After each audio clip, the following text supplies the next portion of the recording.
Okay, Jake, can you hear me?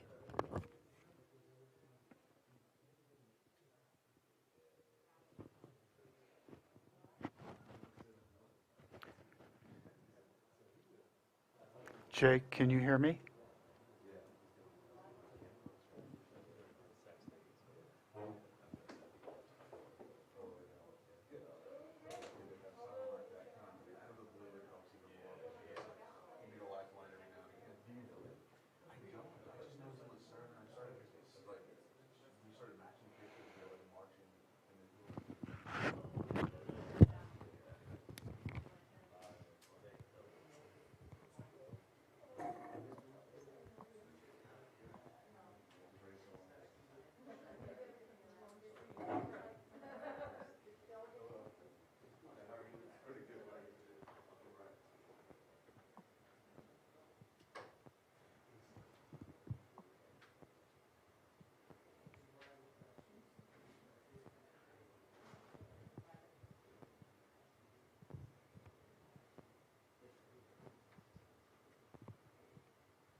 Okay, we're doing an audio test, and we apologize for the technical difficulties.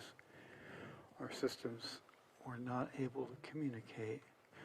So, Jake, can you hear me now? Okay, it appears that we're not being heard in the Zoom room.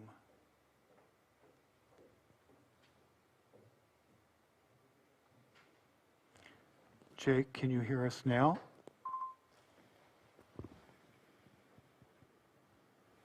No, okay.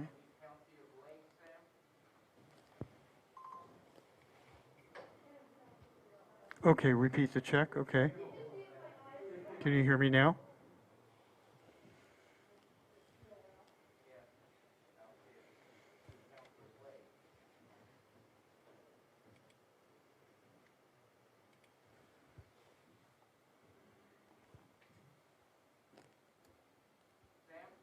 Yes. I'm sorry? Does the audio come through COLVG? Yes. Not on Zoom. I don't see it. Thank you. Okay, so we're not getting any audio from the IT laptop.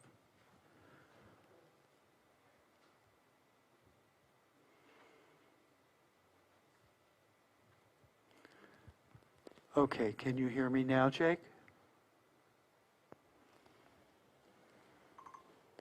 No audio. Just doing a quick check on Zoom. Quick Zoom check, 1, 2. Yes, we can hear you.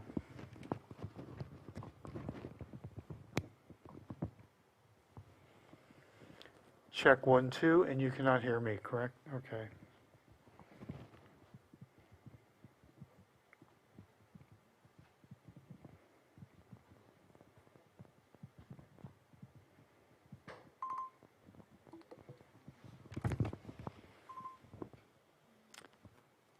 Okay.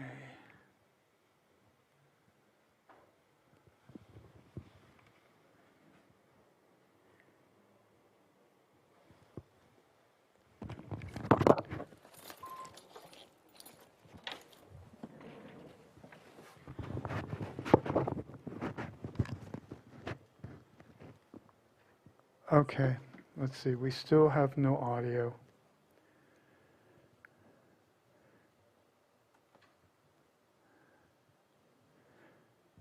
Okay, so what I'm going to do is we'll need another 5 minutes. I'm going to reboot this IT laptop one more time.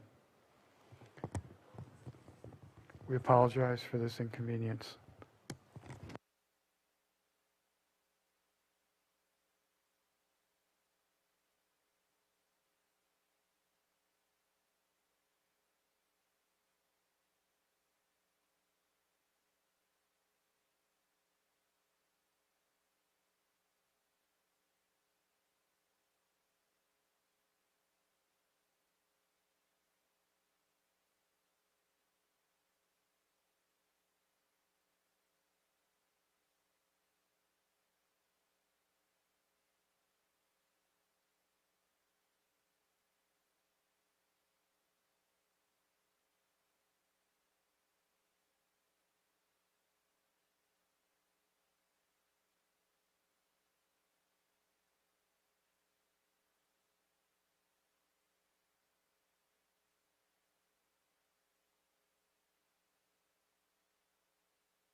Recording in progress.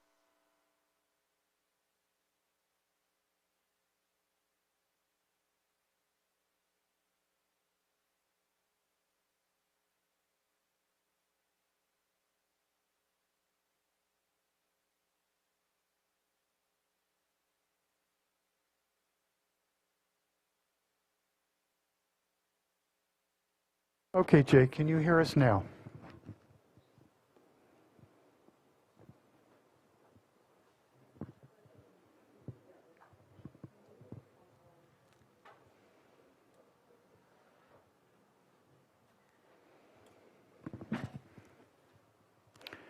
Checking 1, 2, 3. Jake, can you hear us now?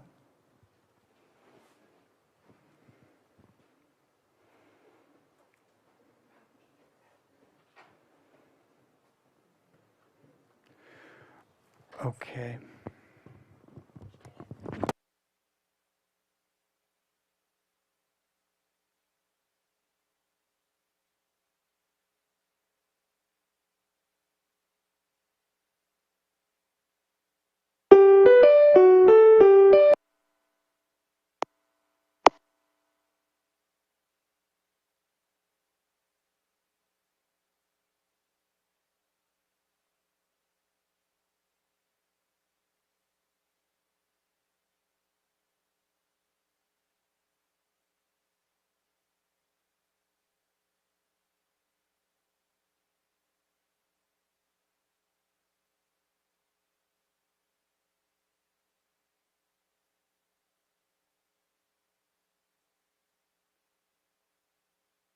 Recording in progress.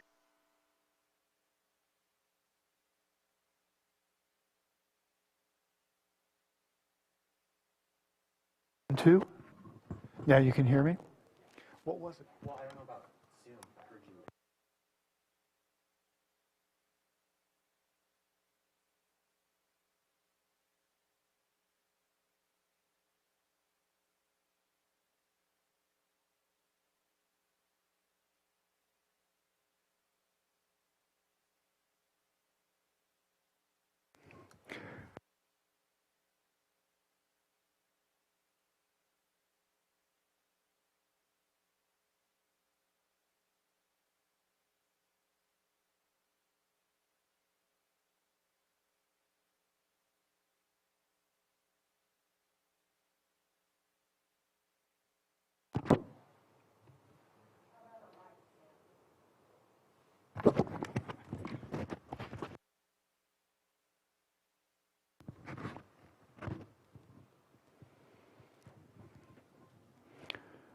Okay. So, Chair Sabatier, can you? Check, check.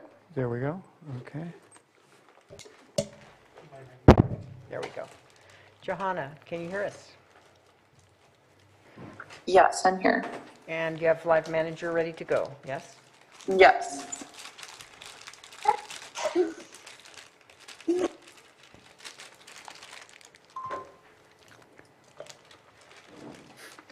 Could hear Bruno well. Okay, great.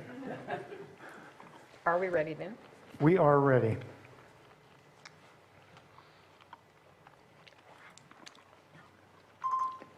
All right, everyone's ready to go. Sorry for the delay. It is now 9:33 a.m. Thank you very much for your patience. Today is Wednesday, June 9th, 2021. This is our special meeting of the week for going over our budget. And is there any moment of silence for today?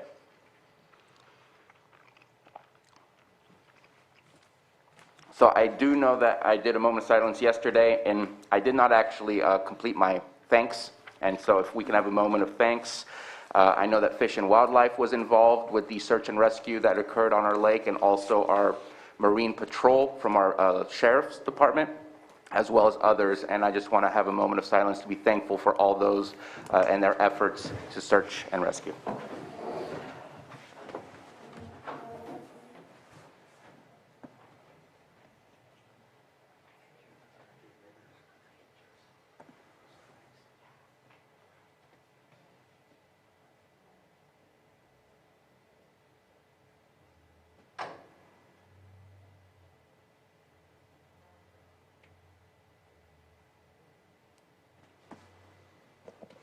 Supervisor Pyska, would you please lead us in the Pledge of Allegiance? To the flag of the United States of America and to the republic for which it stands, one nation, under God, indivisible, with liberty and justice for all. Thank you very much. And we're now going to go ahead and start our 9 a.m. item, public hearing, consideration of the recommended budget for fiscal year 2021-22 for the County of Lake and special districts governed by the Board of Supervisors.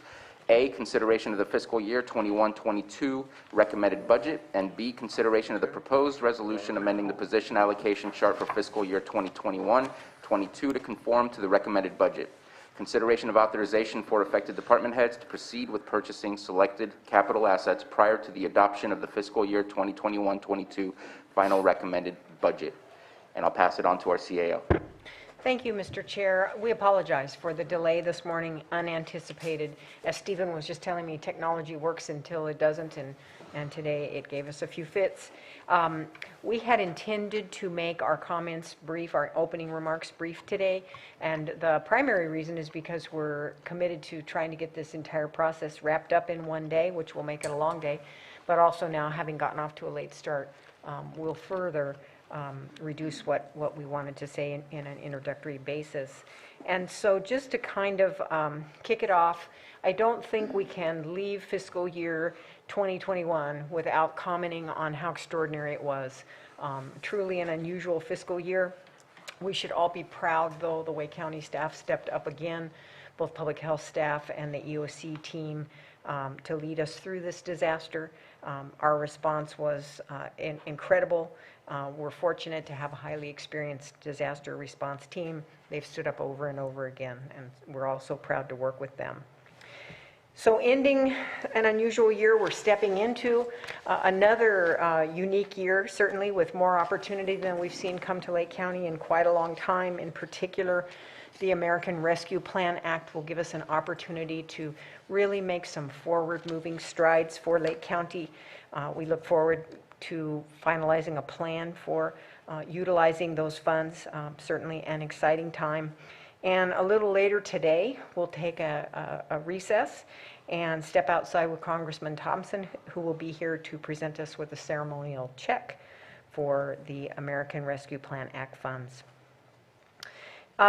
Coming in this fiscal year, some exciting times. Your board in particular has determined to put together a new task force that will guide a community revitalization pilot project.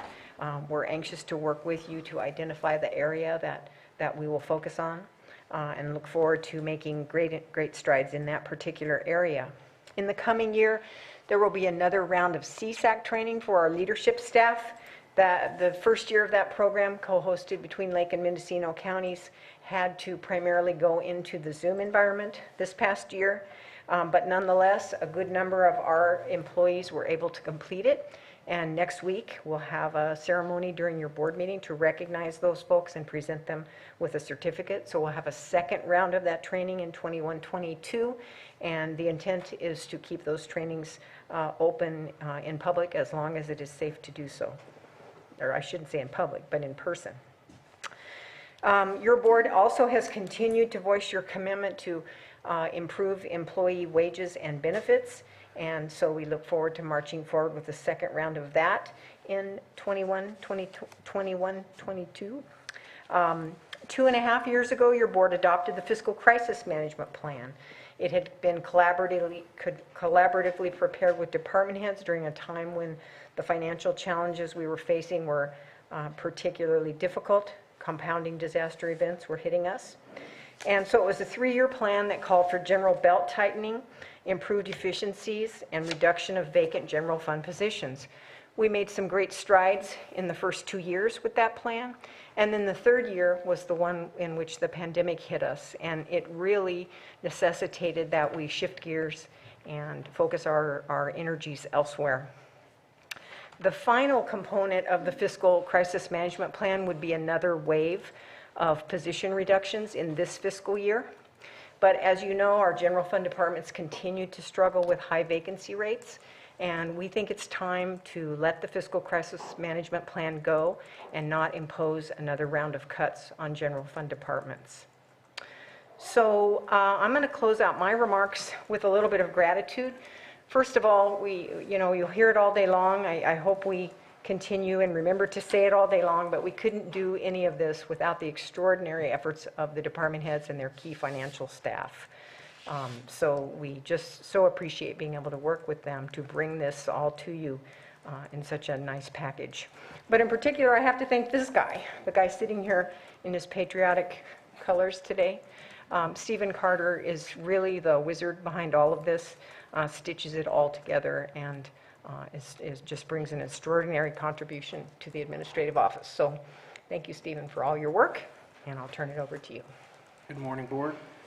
So I will also keep my comments extremely brief, which will be different.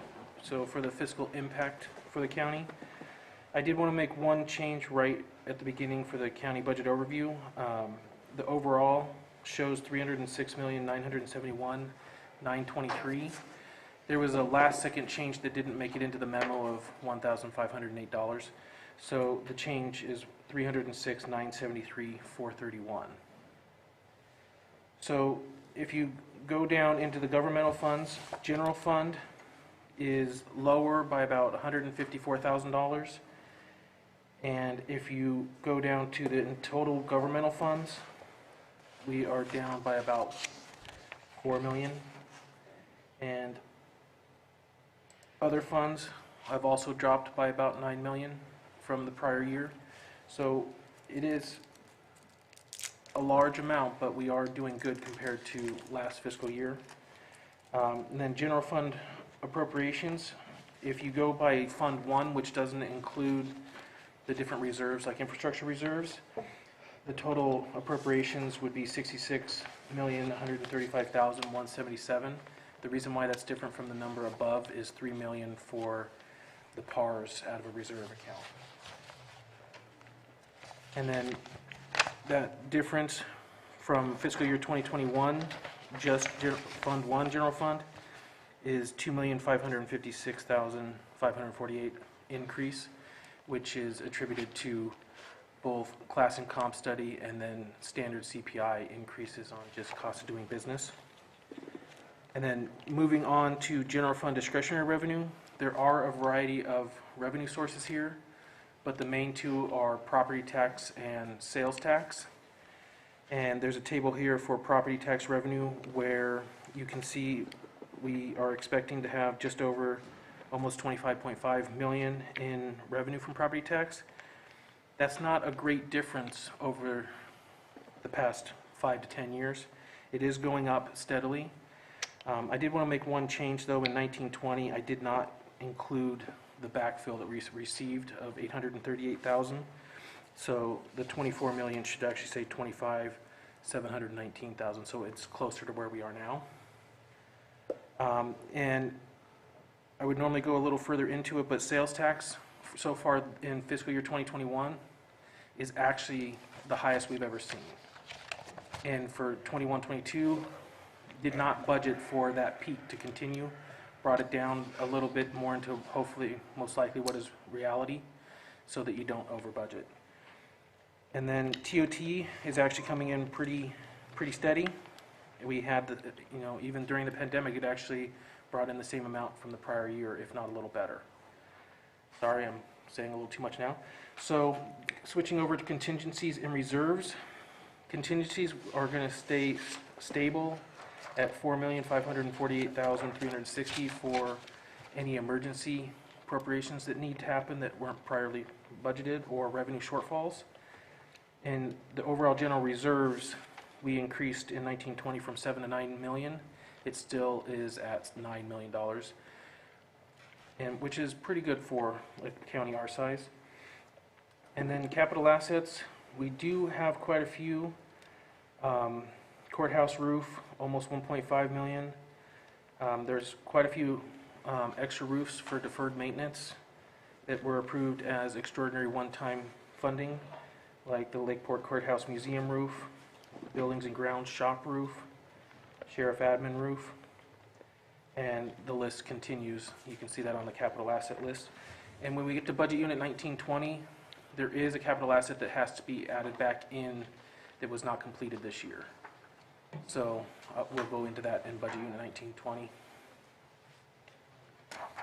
And then under the county workforce, this looks like there was a lot of changes, but this wasn't all done during this recommended process. I showed you the difference from last year's adopted versus this year's recommended. So all the resolutions in between are also in this spreadsheet. The main difference would only be 3 FTEs, and that actually is grant funding for the Sheriff's Office Prop 56 for 3 sheriff's officers. And it's special to a Prop 56 tasks. And then moving on to prospective demands on general fund, minimum wage is still a factor. As of January of 2022, which is next year, it jumps another $1 from $14 an hour to $15 an hour. So that will creep up on our lower paid classes. And then CalPERS is not, it's still on the rise due to all the market changes. What I wanted to point out, though, is, which you don't quite see on this sheet, but we're 24-25, fiscal year 24-25, it jumps again with only a minor increase in the expected CalPERS. The year after, in 25-26, it starts leveling off, if not going down. And that's just the projections as of now. That's our current actuarial. I believe that is as short as I can make it. And if I may, and maybe we can look for consensus from the board, while I appreciate being briefed, I think this is a very important day, and I think that the public deserves to hear what they need to hear, and we need to hear what we need to hear as well. So let's make sure that we're tackling everything that needs to be tackled. We're dedicated to making sure that this process is complete and that everyone gets a chance to hear everything. So, but thank you. I will say the only difference I would have made, this is the overall. Each individual budget will still be fully involved. Thank you.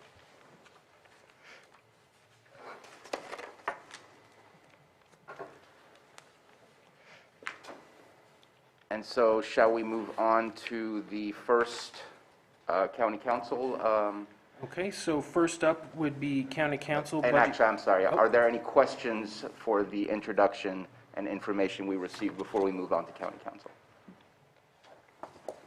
Okay. And any questions from the public on what has been stated so far? And looking at Zoom as well, I see no hands. And let's go ahead and go to county council. Mr. Carter. Okay, first up is county council budget unit 1231, found on page E29. And the overall appropriation request is $1,010,807. And I will turn it over to Department Head Anita Grant. Thank you very much. Good morning, Board. Anita Grant, County Council. I'm not used to being first or sitting over on this side, so I'm trying to get my bearings a bit. Our budget does show an increase, which is largely due to some increases in insurance premiums, but also salary increases. Other than those increases, generally things remain relatively static for our budget. We tend to be low maintenance. Most of our furniture is surplus. We don't ask for a lot. We're very appreciative that we were able to get some new computers because IT informed us that we were past useful life. We also did get laptops for working remotely, which has been a great benefit to both me and staff, though I was able to do it much less often. At this point, I think I've laid everything out in our narrative in terms of the goals of the department and what we do. We tend to keep very busy, and we're grateful for that. Any questions for Ms. Grant?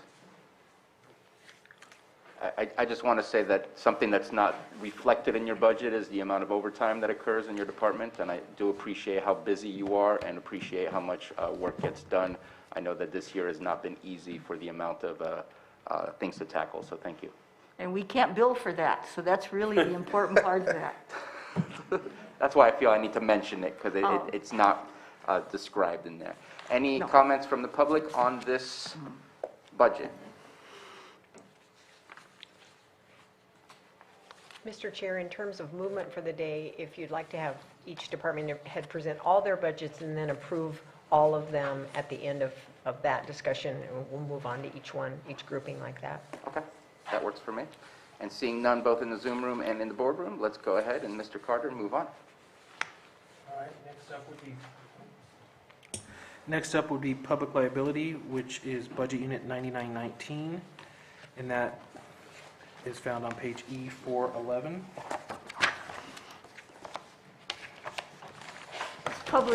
The public liability budget, you do see an increase. Part of that is, as we've mentioned in our narrative, due to some premium costs that have continued to be a little bit heightened because of settlements reached several years ago.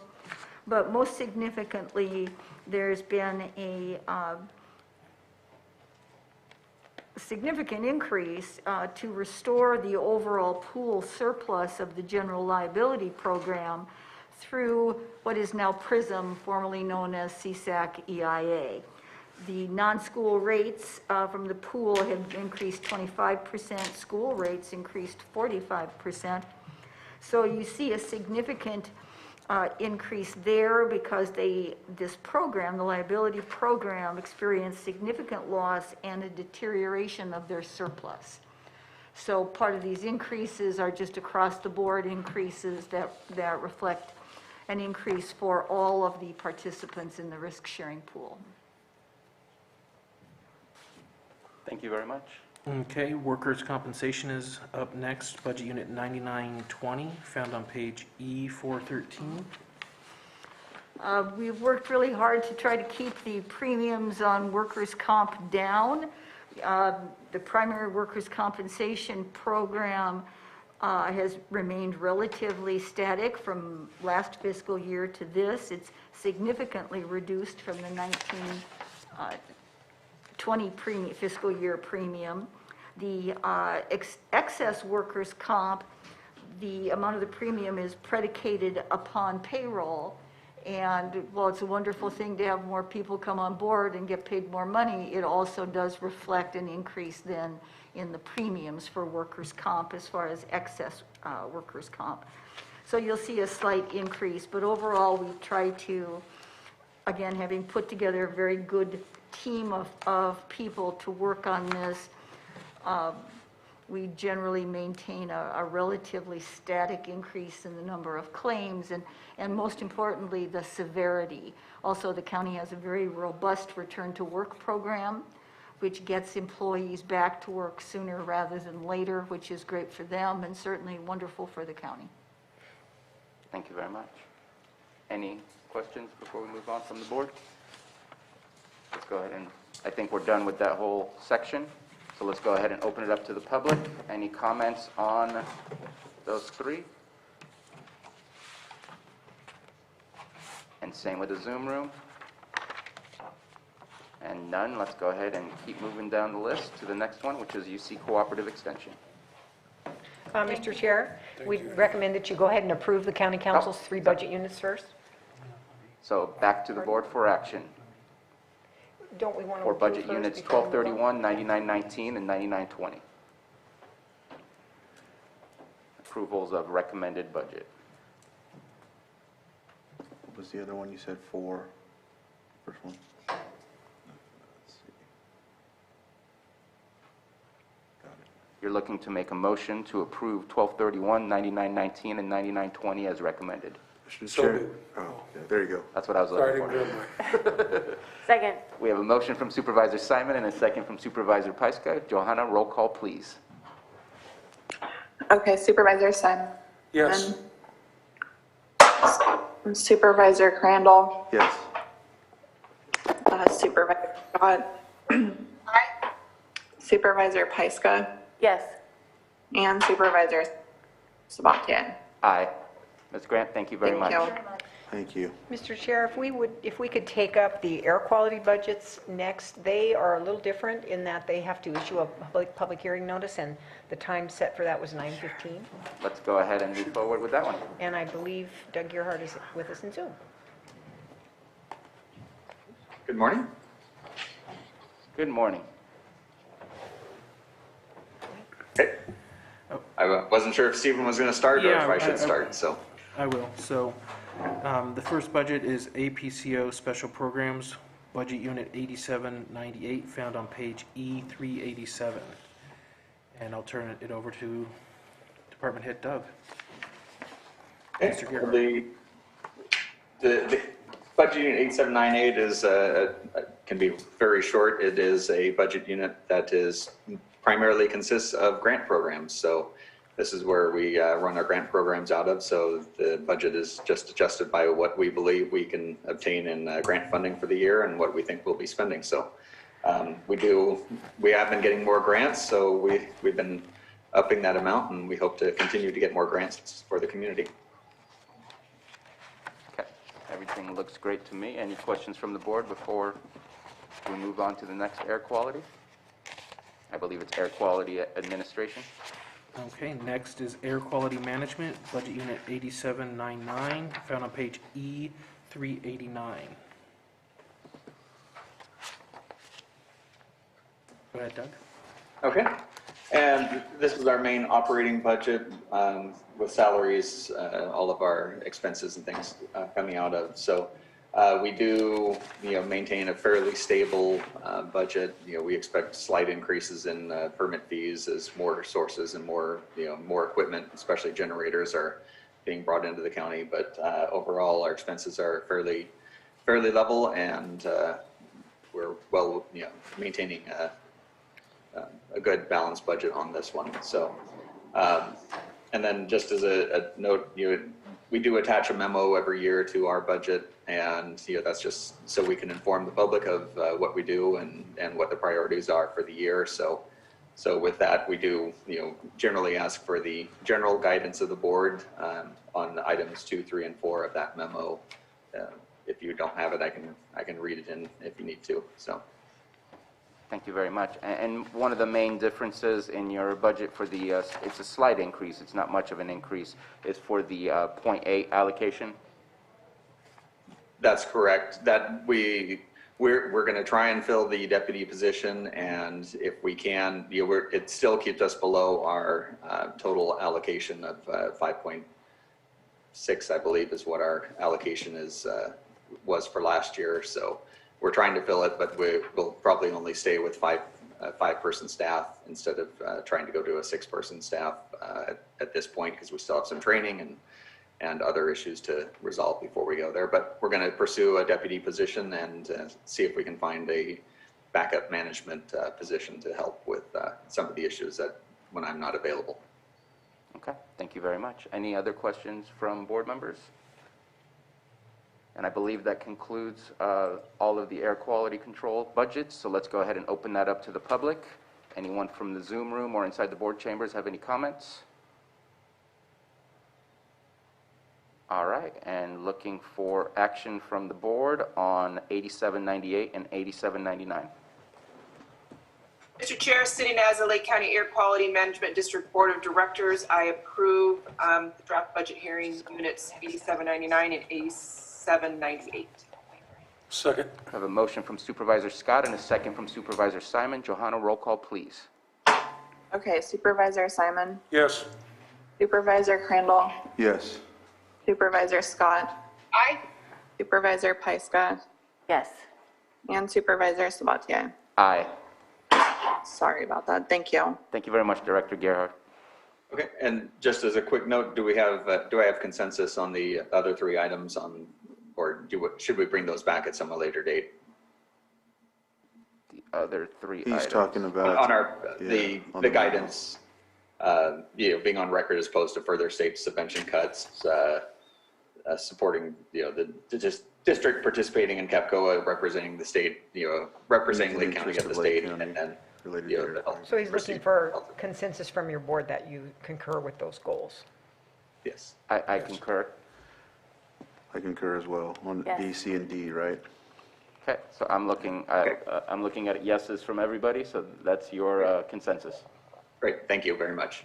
Thank you. Okay, next up is UC Cooperative Extension, Budget Unit 6131, found on page E276. And their total appropriation request this year is $34,840. And I'll turn it over to the department head, Carmen Kopp. Thank you. Good morning, Board of Supervisors. I'm here today to represent the UC Cooperative Extension Department. I think our department showcases a good collaborative partnership between UC and Lake County, and we would like to thank the board for your support. Our department houses several programs for the community, like the 4-H Youth Development Program and the Master Gardener programs. These are important outreach programs for our community. We do a lot of direct education, work with many volunteers, and also collaborate with various community partners within and across counties. We have been adapting to the changing times with distance learning and are constantly involved in efforts to ensure that we are serving our clientele. We also work directly with others in the agriculture industry. So for example, our retired pomology advisor, Rachel Elkins, is currently working on callbacks so she can continue to serve her clientele of farmers and growers. And our livestock and natural resources advisor, John Harper, who also does work on like sheep research. We also have our forestry advisor, Michael Jones. He does work with various community partners related to wildland fire safety and fire recovery in Lake County, like with the Lake County Prescribed Burn Association. And I, as the 4-H advisor, work with various partners to serve youth and families, including after-school providers, to continue to provide youth programming and in pursuing extramural funds for our program. Our office manager and 4-H staff assistant helps a lot with the day-to-day operations of our office. They are essentially the face of our office and keep it running with the support to logistical and financial accounting operations. So our office manager, Shauna, and emeritus advisor, Rachel, are also present here on the call to help answer any questions you may have. And that's it. Thank you. Thank you very much. I have to say that your budget is one that's both fortunately and unfortunately very, very consistent, both in the allocation and in the amount. I did have a question about the extra help. Can you detail a little bit what that extra help would be used for? Because I saw that was added as an adjustment afterwards. Yeah, so Shauna will have more details on that. I think it's an extra like staff assistant that she had put on the list. Shauna, do you have, or Rachel? I see that she's unmuted.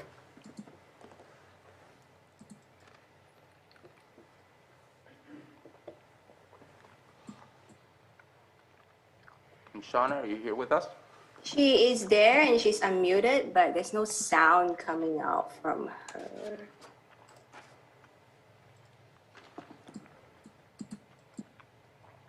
And you know what? If it's possible to get that via email, that response, that would work for me. I'm happy that you're getting the extra help, so I think the UC Extension is a fabulous department that we need. So. Yeah, so I think for what I know, the staff assistant extra help position is mainly for agricultural work. So it'll be like a field worker helping Rachel out in the fields and collecting samples and doing a lot of that field work. So it's kind of like a field staff person. Okay, position. perfect. Thank you so much. Any other questions from board members? Okay, and let's go ahead and open this up for the public since that's the only budget unit for that department. Any comments from public both in the chambers or Zoom room?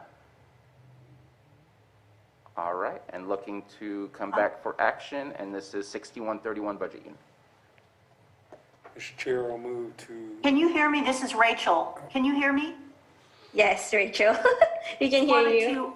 Yeah, I just wanted to add that we have also, I just wanted to mention our Master Gardener and thank the county for supporting our Master Gardener new 40% coordinator, Louise Pagoni, because she's really taken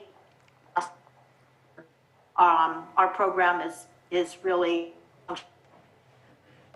public, non-commercial grower, or home horticulture and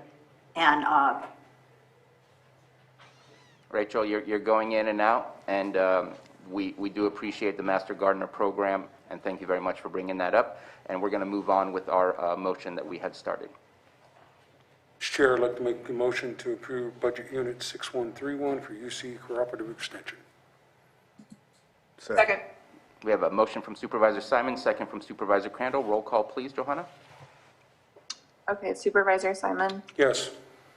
Supervisor Crandall, Yes. Supervisor Scott, Aye. Supervisor Pyska, Yes. and Supervisor Sabatier. Aye. Thank you.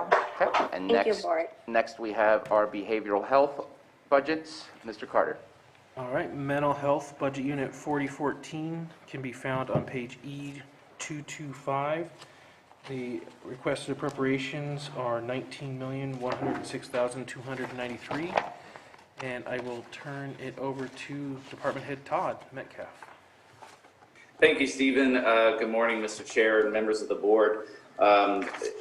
Trying to be as brief as possible, you know, I love to get up here and brag about all the programs and services that we provide, so I seriously edited my little presentation. I want to just point out, really the only significant changes to our budget are around the activities of the housing continuum of care. And rather than going through our budgets line by line, which I promise you I won't do, I did just want to expand a little bit on our goals and accomplishments. I did want to point out that really the overarching theme throughout all of this, as what has been mentioned before, are the effects of COVID-19 on our clients, staff, programs, and services. And that said, from a monetary standpoint, it has helped us improve our telehealth services, in addition to actually forcing us to become more paperless, which has increased efficiency in our department around, you know, certain protocols and procedures. So I did want to share that much. I also have Christine Andrus, our fiscal manager, is also here, not here with me, but she's here in the meeting if anyone has any technical questions. But just wanted to say that you've heard me say this every year, that, you know, we still continue to focus on our, you know, on fiscal issues in our department. Again, continuing to get caught up on past due fiscal reporting to the state and our other funders, which we are still continuing to do. And I'm also hopeful that in many of the state level meetings I attend, that the fiscal forecast for behavioral health services and programs is looking a lot better than it did a year ago. So, for instance, you know, the American Rescue Plan Act that was mentioned earlier, I mean, I'm excited about these monies coming down to us, that we can hopefully continue to expand our programs and services. And as I said, I'll stop there because I want to be brief. I'll say pretty much the same thing with the other two budget units. I just kind of wanted to lump them all together, that's where we are today. Any questions from the board for behavioral health? Which gets confusing because in some places it's called behavioral health, in some places it's called mental health. I do have a quick question for you, actually a couple of questions. You pulled approximately $1 million out of your reserves. What was that for? Oh boy, yes. Well, we're still learning some of these processes. The money was just in the wrong bucket, and we had to move it over to a different pot of money to cover certain expenses. And Chrissy and maybe even Stephen, you might be able to explain it a little bit better than that. But that's me in my accounting layman's terms. It was just a matter of we had to move money to another area in order to pay for things. So basically, like the class and comp may have been a reason for that, something along those lines? So the $1 million that was moved out of reserves was the housing, MHSA housing money that we plan on hopefully moving into the Coyer Avenue project next fiscal year. So the COC and the MHSA coordinator asked that we move that money out of there to have it on standby to proceed with the Clear Avenue project next fiscal year. Okay, no, I appreciate that. That was actually very detailed, so I appreciate that comment. And I know we've been working hard on the Collier development. My next question was the addition of 9 allocations. Can you describe what those allocations are? I don't have it right in front of me. I know it's somewhere in the budget, but I was wondering if you can describe that. Chrissy, can you help me out? Those are all in mental health, I believe. Yes. Because substance use disorder services has a negative 1.5. This one has an additional 9.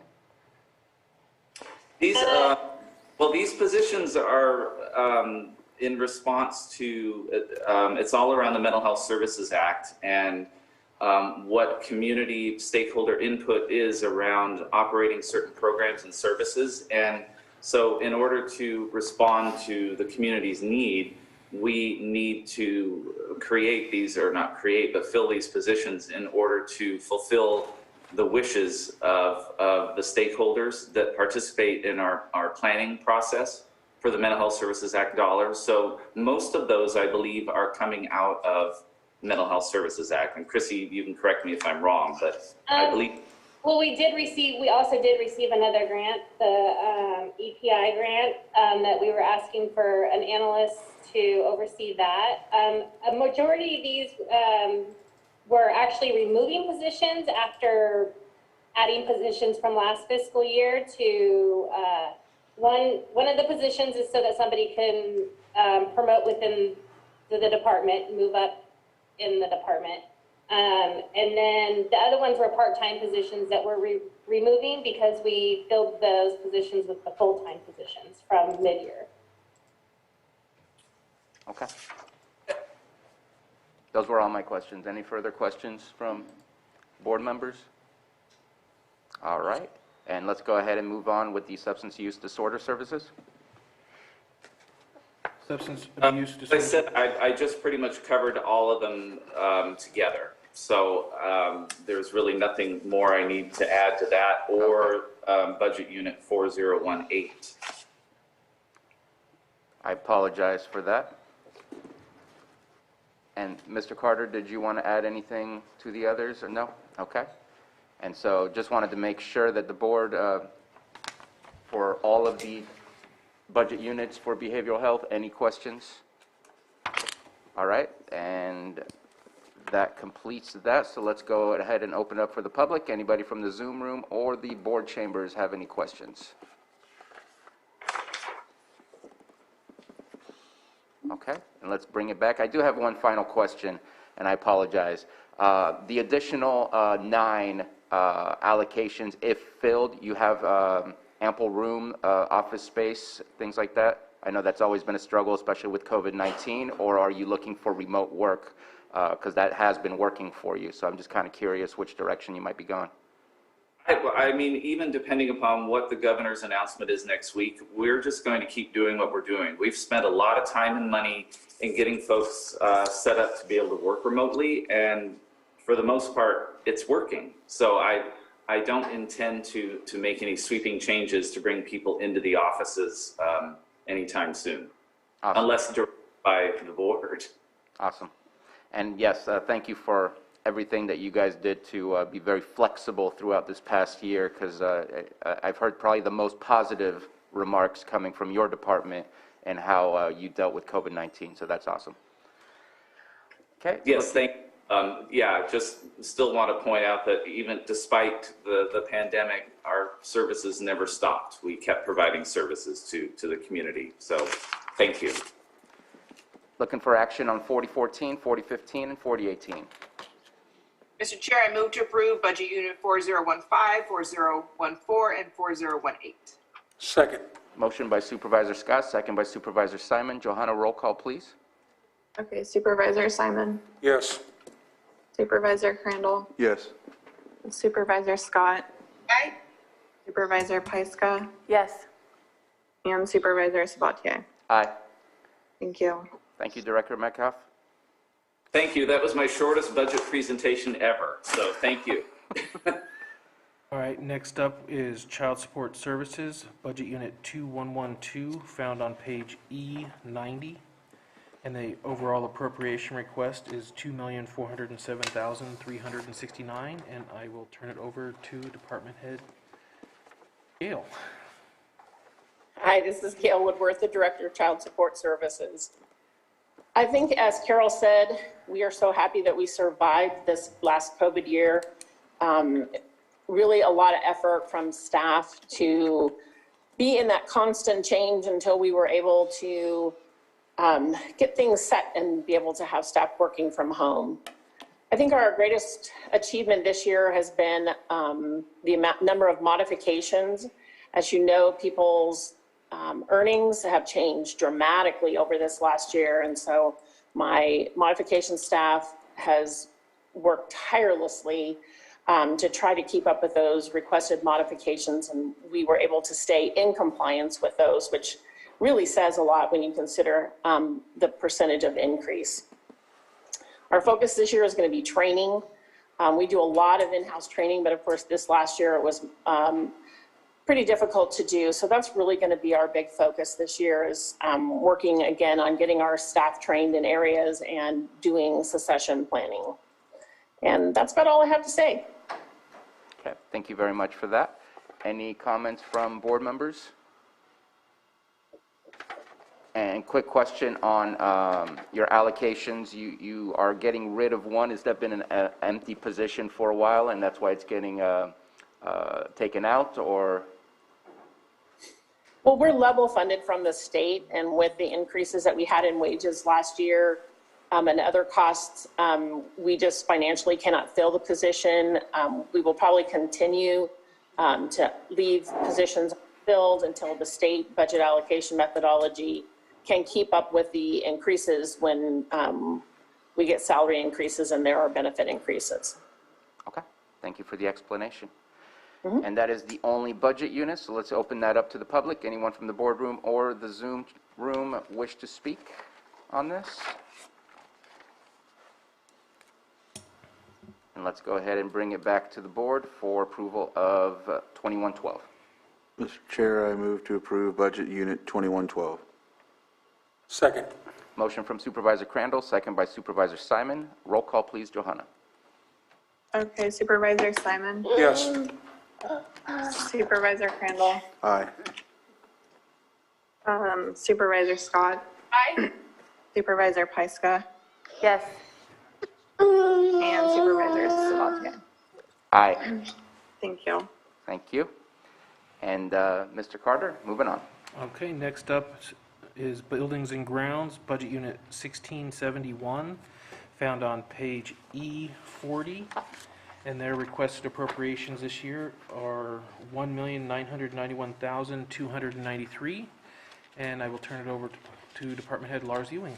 All right, good morning. Lars Ewing, Public Services Director.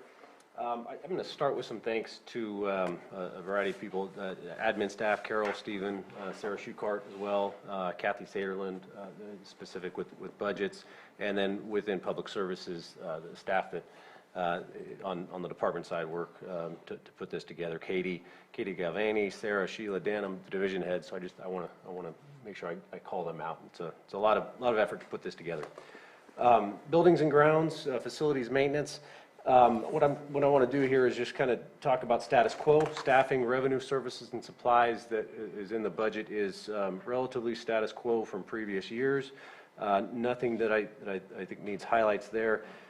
Capital assets are listed. We have about $177,000 in capital assets for parking lot repairs, utility work trailer.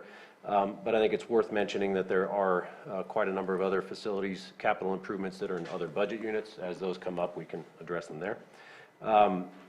Quite a few accomplishments within buildings and grounds. The staff there, the term wizard was used earlier. They're wizards as well, keeping the buildings going. A few highlights: completed countywide LED lighting retrofits. A lot of support for COVID-based functions, both facilities and at the vaccine sites. thousands of work orders, renovations and remodels, a lot of work going on, as well as future goals. A few to highlight that are listed there. You know, aside from the actual infrastructure projects, I do want to point out that we are working towards a variety of other projects that aren't infrastructure projects, but they lead to infrastructure projects. So examples are a countywide energy conservation measures program that is underway, as well as facilities assessments for all county buildings to ultimately lead to a maintenance management plan and a capital improvement plan that will be coming to the board here soon. We're working with the libraries for a pilot project, and that is going very well.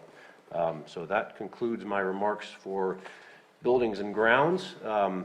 Moving on to solid waste. So solid waste, it's on, Stephen, unless you want to announce it, good. I'll just do the page. Go for it. Page E236. All right, great. So solid waste, again, staffing, revenue, services, and supplies, relatively status quo. Solid waste management is more than just the landfill. It is solid waste management for the county's responsibility for the integrated waste management plan that the county has responsibility for. Capital assets, we have a little over $1 million there for projects, and landfill expansion is one, and then also some landfill gas system expansion projects to meet groundwater quality measures.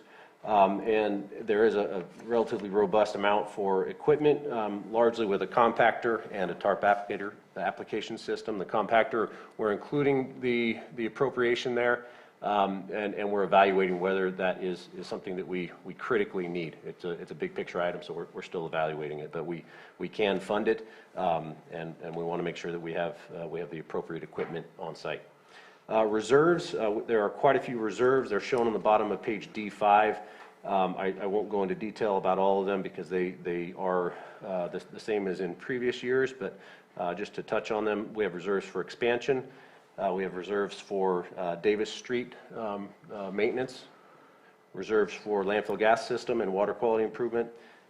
We maintain an equipment reserve, and a couple of others that are only as necessary, but closure, post-closure, should we actually close the landfill, but we have a responsibility to maintain those funds. Environmental liability and unanticipated corrective action should issues arrive at the landfill. We have not had to tap into those, but we still have the responsibility to maintain those reserves. The goals for the landfill, I separated the goals out into two separate: landfill and then the integrated waste management program. At the landfill, it's focused primarily on the landfill expansion, which is progressing.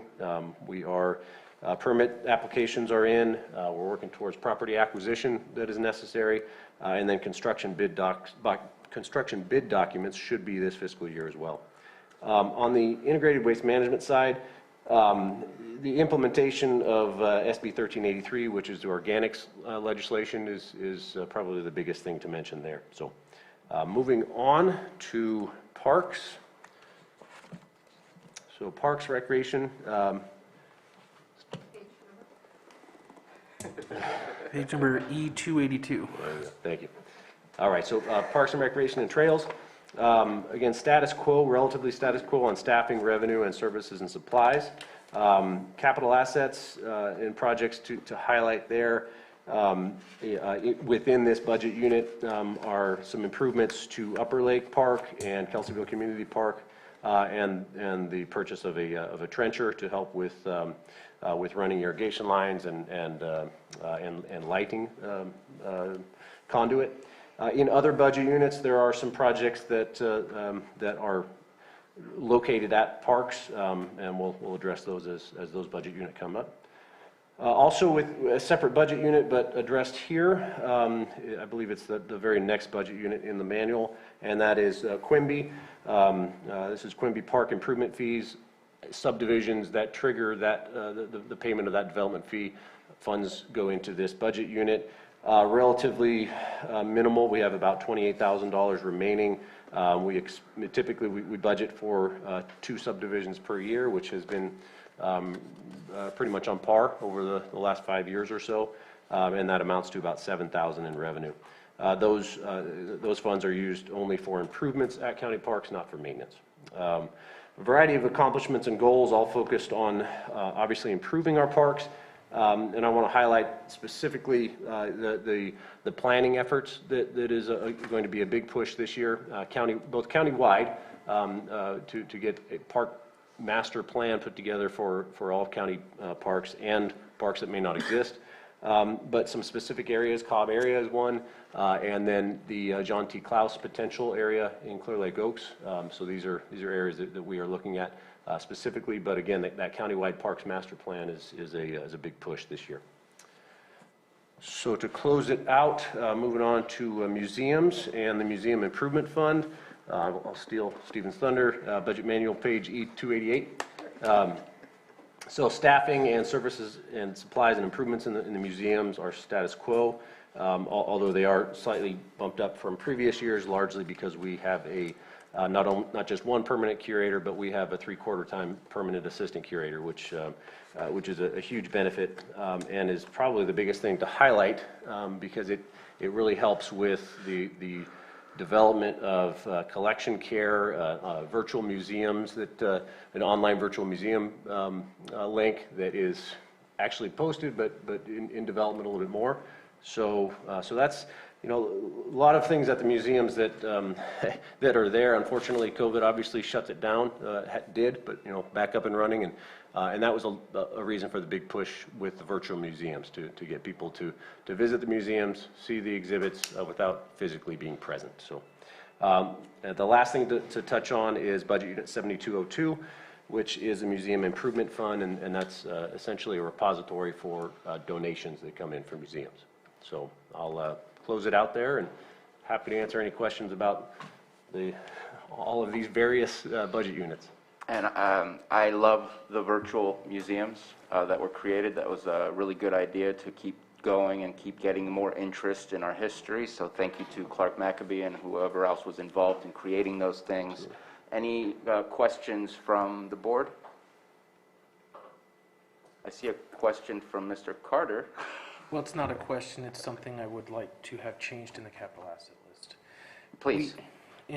For 4121, we put in account 6272, 826K generator to replace an 826G, whatever G is, switch generator out to compactor. Gotcha. I was going to ask the question about the generator. At first, I thought it was the jail generator for that large, but that makes more sense. Gotcha. I think we saw 826K and assumed it was kilowatt or something. Right. Got it. I have a Supervisor question Pyska. about the master plan for the parks. And do you have the funding for that? So I appreciate you asking that. Short answer is no.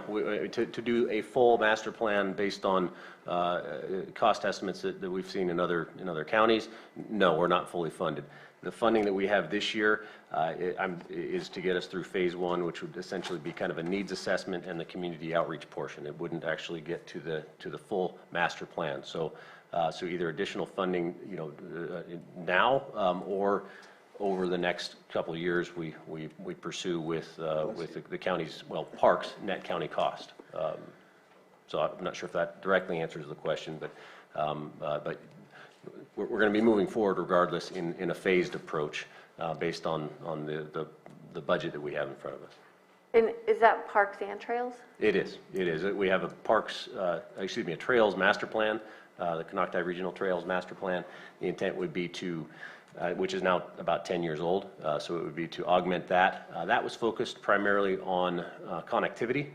It wasn't so much recreational trails. It was connecting people from place to place. So that would be an augmentation to that plan, as well as updating it for the last decade. And you're reestablishing the Parks Advisory Committee? Yes. To assist with that? Yes, largely for that master planning effort. Any other questions, Supervisor Simon? Just to follow up on that, estimated cost, Lars, for the entire Parks Master Plan? Yeah, Do you so have- it was in the range, and I'm going off of memory here, that it was $250,000 for a typical master planning effort for other counties for park master planning. Now, we could ebb and flow. We do have a pretty robust park system. Mendocino County just this previous year did a kind of a phased, a minimal park master plan, and they have 7, 8 parks maybe. In fact, Lake County is referenced in their study, and their whole cost was, I believe, $175,000 for their kind of pared down version. So that in comparison with some other counties is where I'm falling to that $250,000 range. Great, thank you.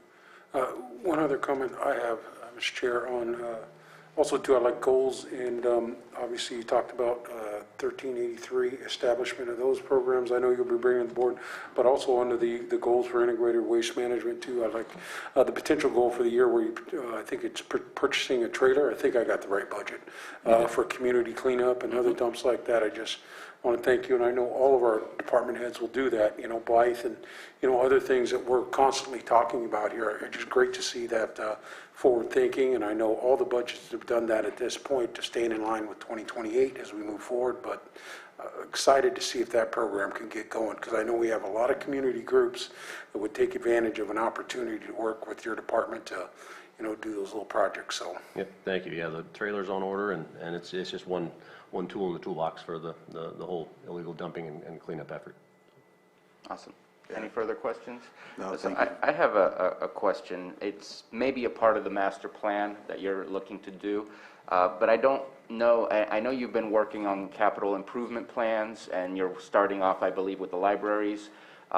Do you have a capital improvement plan for the parks, or is that going to be a part of the master plan? Because I know we did those through redevelopment, or at least a lot of them were done through redevelopment. And I just want to make sure they stay as beautiful as they are. I pass by the parks going along Highway 20. They're gorgeous, they're beautiful. Go through Middletown, they're beautiful. And I want to make sure that they just remain that way. And there's, I'm sure, the play structures and other facilities at the parks, there's wear and tear. Yeah. And eventually they need to be replaced. So wondering if that's part of the master plan, or if there's a capital improvement plan that needs to also be where money is set aside each year to ensure that we can replace those things. Yeah, the short answer is yes to both. It would be included. I intend to include it in the capital improvement plan for facilities, or potentially have it as a standalone kind of a corollary document.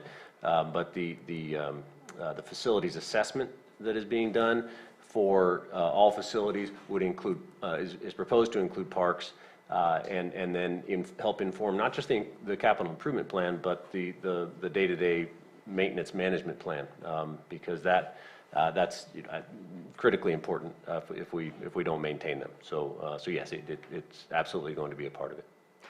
And I don't know where the money would come from, but there's something that I feel that I just need to bring up. I feel there's a lot of stuff that hits your office. You have a lot on your plate, and I can't expect you to get it done immediately, because there's just so much to do. The expansion of the landfill itself, I'm sure, is a full-time job in itself. We're talking about illegal dumping. We're talking about the energy project. I mean, it goes on and on. I feel sorry that I keep adding to the list, because the list is there. And I'd love to look and see if we can get somebody to help you maybe with grants, a grant writer in your office, which might be able to pay for it themselves, since you deal with so many grants. I don't know if you already have a specific person specified for grant writing, or just someone else in the office. I think that it's the office work part more so, because there's a lot on your plate. And if we can make it go faster, because your capacity is at full and maxed out and overflowing. Yeah, well, and Supervisor Spati, I appreciate the comment. I'll just say Anita was up here earlier, and I don't feel right saying yes, I need help if Anita's not going to ask for help. Goodness gracious. So, but nevertheless, we do have vacant positions in the budget. It's housed in 4121, the solid waste budget unit. We don't have a separate administrative budget unit. So all the office staff for all of the budget units are housed in there, and we do have one vacant position that we're looking to fill here shortly, and that would largely fill that role. So, so there is a plan for that. Okay, and if that's difficult to fill, I would say come back to us and see what we can do to be creative to help you fill that position. Great, all right, thank you. Because there's other opportunities out there. The other one was the museums. I know that it took a while and we eventually got to 1 3/4 staffing. And I see you have about $110,000 in extra help. And I get it that if we get to a full position that the benefits and everything else comes into play. But I feel our museums are very important, and especially we're going to reopen everything. Is it a possibility to looking at exchanging some of the extra help into maybe another 0.75 position or something along those lines? Because I feel that that's a very underwhelming amount of allocation for something that I feel is important to make sure that we remember our history and we have people that can come and visit and experience our history. Well, I couldn't agree more, and I know that the museum curator, if he was here, he'd be applauding you. So it is a couple of years ago, in recognition of my department's large reliance on extra help.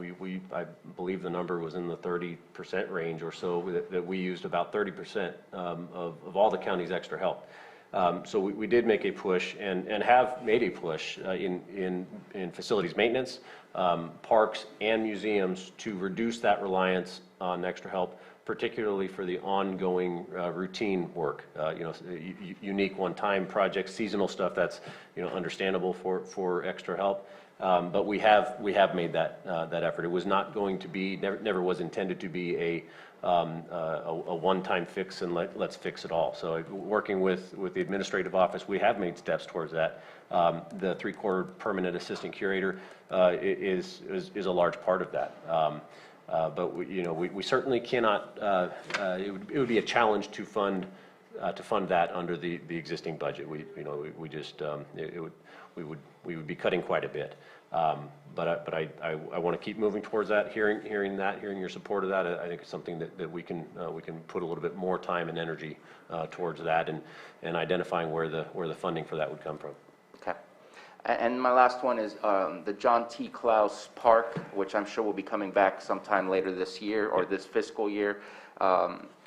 At that point in time, we'll be talking about potential allocations and whatever else is needed in order to maintain such a large concept right now. Yes, we will be, and it'll be a challenge to have it be self-sustaining. To be honest, it doesn't mean that we couldn't, but that was and still is the goal to have to accept that park with little to no impact to the general fund. But I think a recognition that there is a public benefit to that park.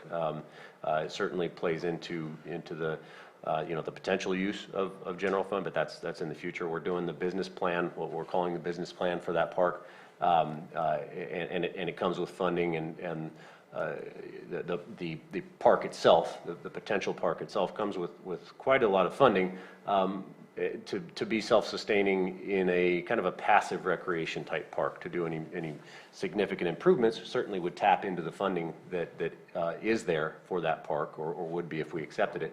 But it's ultimately how far out do we want to go, where we need to start tapping into other sources of funding, and the money that park would come with would be dried out. So we want to come up with a long-term plan, but how far out we look into that is a big part of that plan. Is it a 20-year vision? Is it a 50-year vision? And what do we have in mind for that park? And that's another part of that advisory board that would meet to help guide us with respect to what would this park look like for the people? What do the people of the county want for that park? Not just what do I see there, but what do the people want? Let's get some community input on that. Right. Okay. I look forward to that. I think there's lots of potential opportunities that come along with that. And actually, I do have one question, if Supervisor Crandall doesn't mind my asking. I believe it wasn't last budget, it was the budget before, or maybe it was only last budget. We've talked about dredging, and I'm interested selfishly because I see it as the first time of many other potential dredging projects. And so wondering what the status is on the one for Lucerne Harbor. Sure. and when we can anticipate to see that. Yeah, that is in a different budget unit, but just a quick update is that the permit applications are in for that. It's environmentally, regulatorily, it's a battle, to be honest. But we're looking to get that completed. The push is to get it completed this season, but it's certainly a fiscal year 21-22 goal to have that done. So it's underway. Plans are done, and the applications are in. Awesome. Thank you. You're welcome. Any further questions?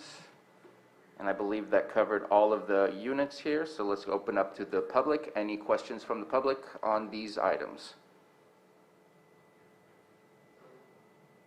And seeing none, let's bring it back for action on those specific items. Mr. Chair, I move to approve budget units 1671, 4121, 7011, 7073, 7201, and 7202. Second. I have a motion from Supervisor Crandall and a second to Supervisor Pyska, who's just a split second early. Johanna, roll call, please. All right, Supervisor Simon, Yes. Supervisor Crandall, Yes. Supervisor Scott, Supervisor Pyska, Yes. and Supervisor Sabatier. Aye. Thank you. Thank you. Thank you very much. Okay, next up is Register of Voters, Budget Unit 1451, found on page E36. And their requested appropriations for fiscal year 21-22 is $1,189,437. And I will turn it over to Department Head Maria Valadez. Good morning, Board. Maria Valadez, Registrar of Voters. I'd just like to also thank Stephen Carter for assisting me and answering all my questions and being gracious on helping. Our office conducts all federal, state, county, municipal, local, district elections in the county following strict state and federal regulations. This year, we have one scheduled election, the June 7th, 2022 direct primary election, which is a gubernatorial election. We'll have several statewide offices on the ballot, as well as several local offices, including a couple supervisors. We'll be also involved with redistricting this year. The supervisorial district boundaries will be redrawn, and our staff will have to turn around and redo our voting precincts, and then turn around and do that in our election management system as well. Our budget is currently fully staffed at 4.5 full-time permanent employees. Thank you for giving us that additional position. However, during peak election periods, we are still required to, or need, the assistance of temporary extra help employees. Without the extra help employees, we would not be able to conduct an election with all the tasks needed to complete, that need to be completed in a short time. Our budget is primarily funded by general fund discretionary revenues with limited reimbursement from state. Increase for our expenditures this year is due to a potential statewide recall election. As of now, we don't have a date, but it could be any time between August and December. So we'll be trying to recruit poll workers tentatively, and also polling place locations. As you know, we've been receiving calls to make sure that we're going to continue with our polling place locations. We have several accomplishments, but our biggest accomplishment was being able to conduct the general presidential election in November during a pandemic. I think our staff and all the poll workers and everybody stepped up and did a really tremendous job. Some of our goals are to continue conducting fair and impartial elections and providing effective customer service and public communications on voting and election procedures. We did purchase an additional drop box so that we can place one in Supervisorial District 5, which we didn't have this last election, but we just purchased it, and we'll be looking for a location so that it's, available for that as well. We're attending training courses. A lot of them are being done by Zoom, but we'll be taking advantage of a lot of those courses to continue training our staff and myself as well. So we'll be doing that and apply for any grants available to our department or from the state, or any grants that are available for election services. So I also would like to thank my staff, myself, my deputy, and the rest of the staff and all our extra help employees for always being dedicated and responsible. And I just want to thank everybody for helping and sticking with us. So thank you. Thank you very much. Any questions on this item? Yes. Please. Well, I just want to thank you that last year was a difficult year, and to pull off that election the way that you did was tremendous. And thank you for getting a drop box for District 5. I know a lot of people really will appreciate that. So do we know, when do you think that we'll know if there's going to be a recall election? So yesterday was the last day that any voter could withdraw their signature from the recall petition. And then that information will be given to the, what was it? Let me see, sorry. The Legislative Budget Committee has 30 days to review they have 30 business days to withdraw the signatures. The Secretary of State will determine the sufficiency of the signatures. Once they've done that, then they'll notify the Department of Finance, and then the Legislative Budget Committee has 30 days to review the cost, and then after 30 days from there, the governor has to call an election between 60 and no more than 80 days from the date of certification of the signature. So, again, right now it's anywhere between August and December, so we don't have an exact date yet. And there is not a regular or an election scheduled for November? So November, the only district that still hasn't switched over to even years is Scotts Valley Water Conservation District, where all 3 of their board members are up for election. Well, there's 2 they're all vacant right now. So they'll be up for seats. So I'll advertise for that, but generally they probably wouldn't go to election. I know that Kelseyville Fire Protection District is trying to put a measure on for November, but I've heard that they're going to hire a different election service. The only thing is that they asked me for the dates on when they would have to call the election. It's 88 days before November 2nd. But other than that, I haven't.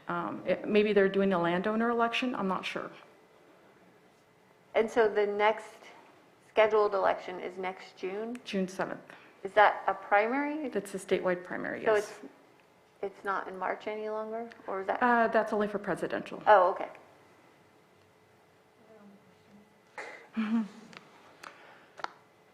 I have a quick question for you. I see here the increases in both maintenance building and improvements and rent and leases.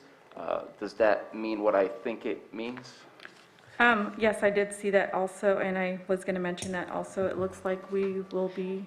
Yeah, Mr. Chair, I was hoping to be able to comment on that. With the support of the Space Committee, our office and Maria's office are working together to secure lease space nearby. And we're at a point where we're just about ready to sit down at the table with the landlord and propose a lease rate that we can pay. And we'll need to do, if we're successful getting the space, which we'd bring to your board shortly thereafter for approval, then we need to do some minor remodeling to equip it for her. But it's exciting to be able to give that office the space it needs. And then also the Auditor Controller's Office will benefit from that because they'll also have the space they need. So. I was about to ask if you've seen the Auditor Controller with her measuring tape in your office yet. Maybe when we leave the office. I don't know. Just kidding. I'm sure they already have the specs on that. I didn't see utilities on here, so I don't see where, wouldn't we have to pay for utilities? In the new building? Yeah. I did not add that for the new building, no. We'll fix that for final. Okay. And that depends on your lease agreement, et cetera, as well. Yeah, exactly. Because we haven't, we just have kind of a placeholder amount. Right. In Just there like because- 50,000 is a very rounded number of what could be anticipated for improvements needed. So, okay. No, that's exciting. That's exciting. Yes. Looking forward to that.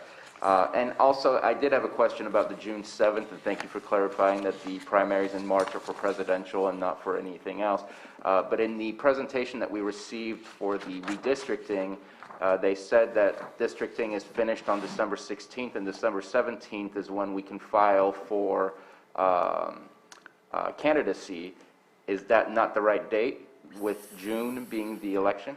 So December 16th, or December 15th is when the board has to adopt the district boundaries. December 16th would be the first day in lieu of signatures can be issued. However, if the board adopts on December 15th, I can't issue in lieu of signatures until after 28 days after that. So it would reduce the time frame where the signatures in lieu of would be gathered. But I did reach out to Margaret and asked maybe to change the tentative timeline on when the board would adopt the boundaries so that we would have, or so that the candidates would have sufficient time to gather signatures. Okay. Thank you for the clarification. You're welcome. That's all of my questions. Any further questions? All right. And I believe that was the only budget unit, so let's check in if we have any comments from the public, both in the boardroom or in the Zoom room. And seeing none, let's bring it back for approval of 1451. Mr. Chair, I'll move to approve Budget Unit 1451, Register of Voters. Second. We have a motion from Supervisor Simon. Sorry, I was thinking about the utilities, but that will come back. We don't need to make, okay. Motion from Supervisor Simon, second by Supervisor Pyska. Johanna, roll call. Okay, Supervisor Simon? Yes. Supervisor Crandall? Yes. Supervisor Scott? Aye. Supervisor Pyska? Yes. And Supervisor Sabatier? Aye. Thank you. Thank you very much. Thank you. I would also like to thank Carol for helping us with our looking for the building and stuff. So thank you, Carol, for all your assistance too. Thank you, Maria. Fingers Let's crossed. make it happen. I'm excited. So are we. Mr. Carter, All next. right.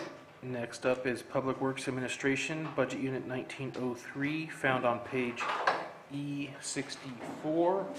And their requested appropriations for 21-22 is $904,860.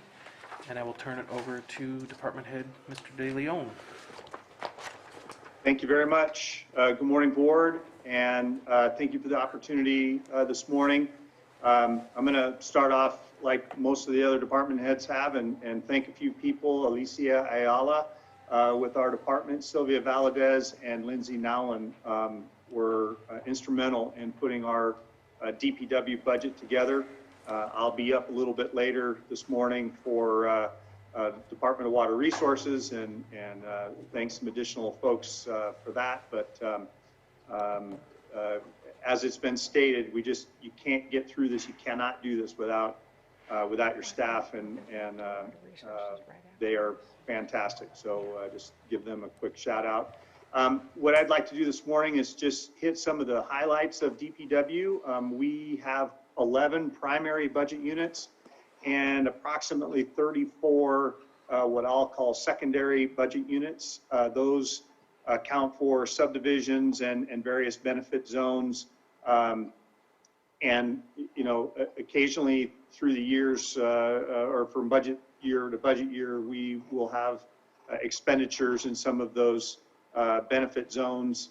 And I really rather hit some of the highlights, the bigger budget units. And so with that, I'm going to move to DPW administration, if that's okay. It's on page E64. It's budget unit 1903. No significant changes this year, other than there is a reduction in that with the separation of CDD. We had included that last year, moved 4 positions into DPW admin, DPW admin provides all the administrative functions for the various budget units that we administer. So we removed the 4 positions and put those back over with CDD, so that reduction is reflected.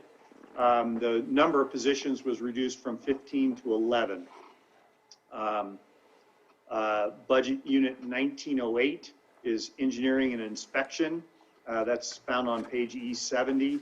And that is our division that handles all of contract administration with the various consultants that we have for bridge designs and other project designs. They handle all of our capital improvement construction projects. And we're slowly building positions in that budget and keeping them very, very busy. I will say that our biggest goal for that particular division will be the successful recruitment of a successor to our county surveyor. We have a recruitment out. We've had a recruitment out for a deputy for a number of months now. We're hopeful we're going to be able to find a successor to Gordon Haggett, who is retiring later this summer. Moving on to budget 3011, Road Department. You can find that on page E184. There are no significant changes in this budget unit from last year. I should note that the majority of the funding for this budget unit is grant funding, with those funds being project specific, and they can't be used for general road maintenance. Our discretionary funding is limited to a small portion of property tax, as well as the state gas taxes. Our discretionary funding amounts to approximately $7 million, and that's what we, this year, and that's what we're able to use on general road maintenance throughout the county. We have some goals this year with the road department. We have a 25-mile chip seal project that we're beginning the prep work for, so that's something that we'll be working on. We also worked with the administrative staff earlier this year to apply for some additional federal funding. That funding is pending, and if approved, we won't be able to do any of the chip seal project that we intended with that funding this year, but that'll be something that will get done early next year, so towards the end of next fiscal year. Again, if that project's approved, number I believe is about 2.2 million that we applied for there. So pretty excited. It's made it through a couple of different committees and over a couple of hurdles, and we're still in the game here. So we're excited about that. And a quick shout out to Susan Parker and her help and the administrative office for that. Additionally, I will be bringing a contract to your board in July for a contract with a consulting firm to develop a 5-year pavement preservation / rehabilitation project. It's been noted that our reserves are quite healthy, and frankly, we've been putting aside some of our SB1 money in order to develop a large contingency there in order to do a large project. And so we're going to be proposing a 5-year plan with the help of a consultant. And again, I'll be bringing a contract for the consultant to your board later next month. Along with the 5-year plan, the consultant will be asked to do the design of several projects that we're looking for. Supervisor Peiska asked about some of the Valley Fire subdivisions that have been damaged, and yes, our plan is to include projects up there so that in the event that funding becomes available like it did this year, with our new president and his efforts to put some money out on in different states for projects. We'll have some shovel-ready projects to be able to take advantage of that. That's one of our larger budgets. I can pause here if you have any specific questions on anything that I've talked about so far. Supervisor Pyska. I'm really looking forward to that, to seeing the 5-year plan next month, and you know, really proactively going after some of these big projects that are more like reconstruction projects rather than preservation projects. With the grants that you're going after, what are the matches that you're looking at?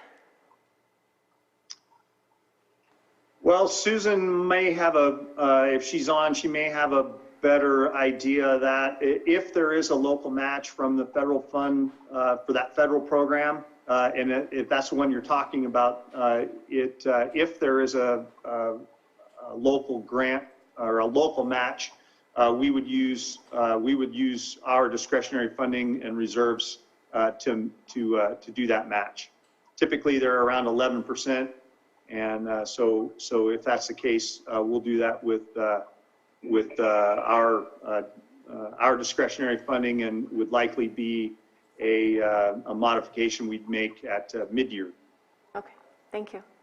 And Susan Parker is not available at the moment to speak on that, but I think that was pretty detailed enough of a response, as long as you seem happy with that.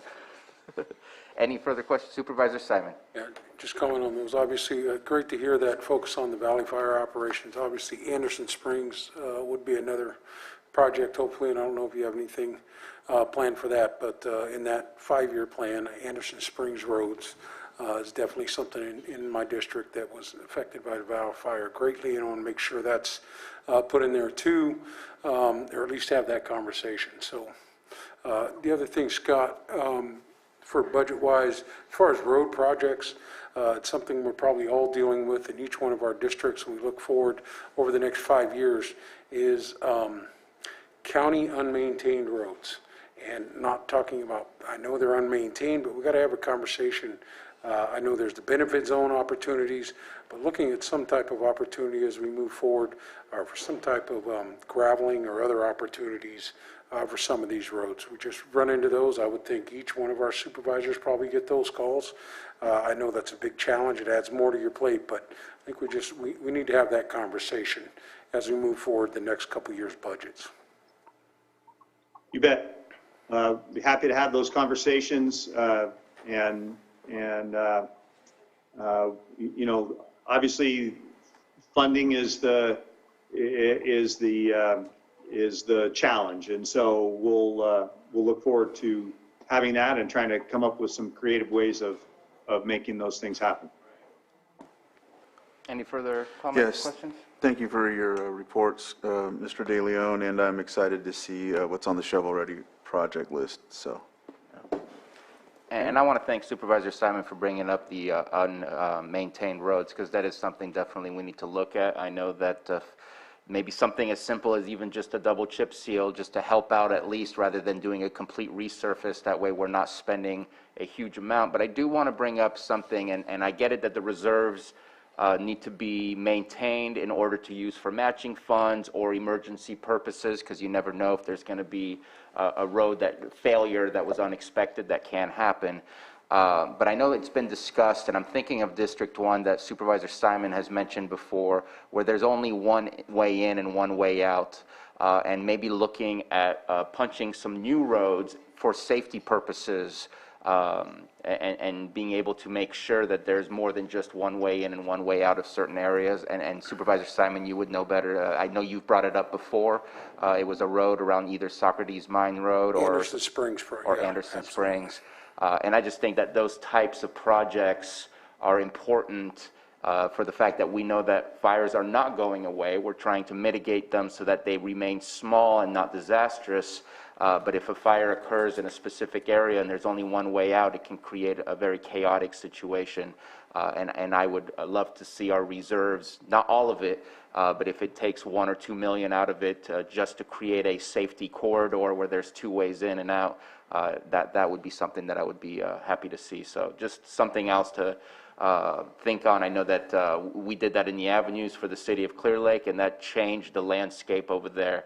4,000 people leaving through 2 exits is just not good enough. We needed to punch another one, and I think some people still feel that way for some of the communities they live in the unincorporated areas. So just wanted to highlight that. Love the 5-year plan. You and I have been discussing that for quite a while. Looking forward to that coming to us and then getting finalized once the contract has been approved.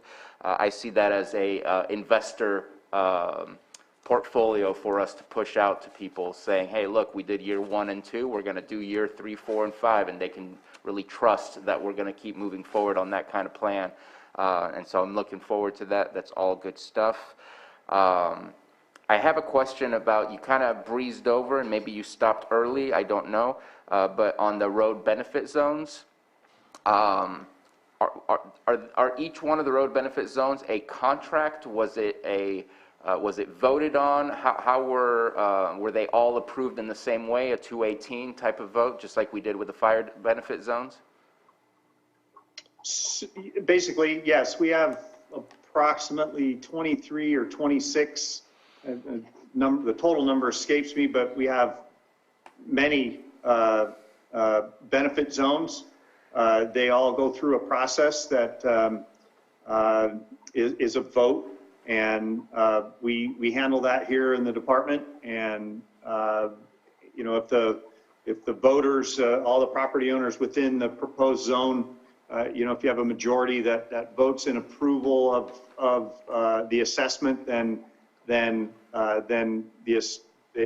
they're assessed on their tax bill, and it can be anything from just routine maintenance and annual routine maintenance to a specific project, and we've had examples of both and everything in between. Okay, and I think that's one of those conversations that I'd like to bring back to the board to discuss a little bit more. Because I believe it takes staff time.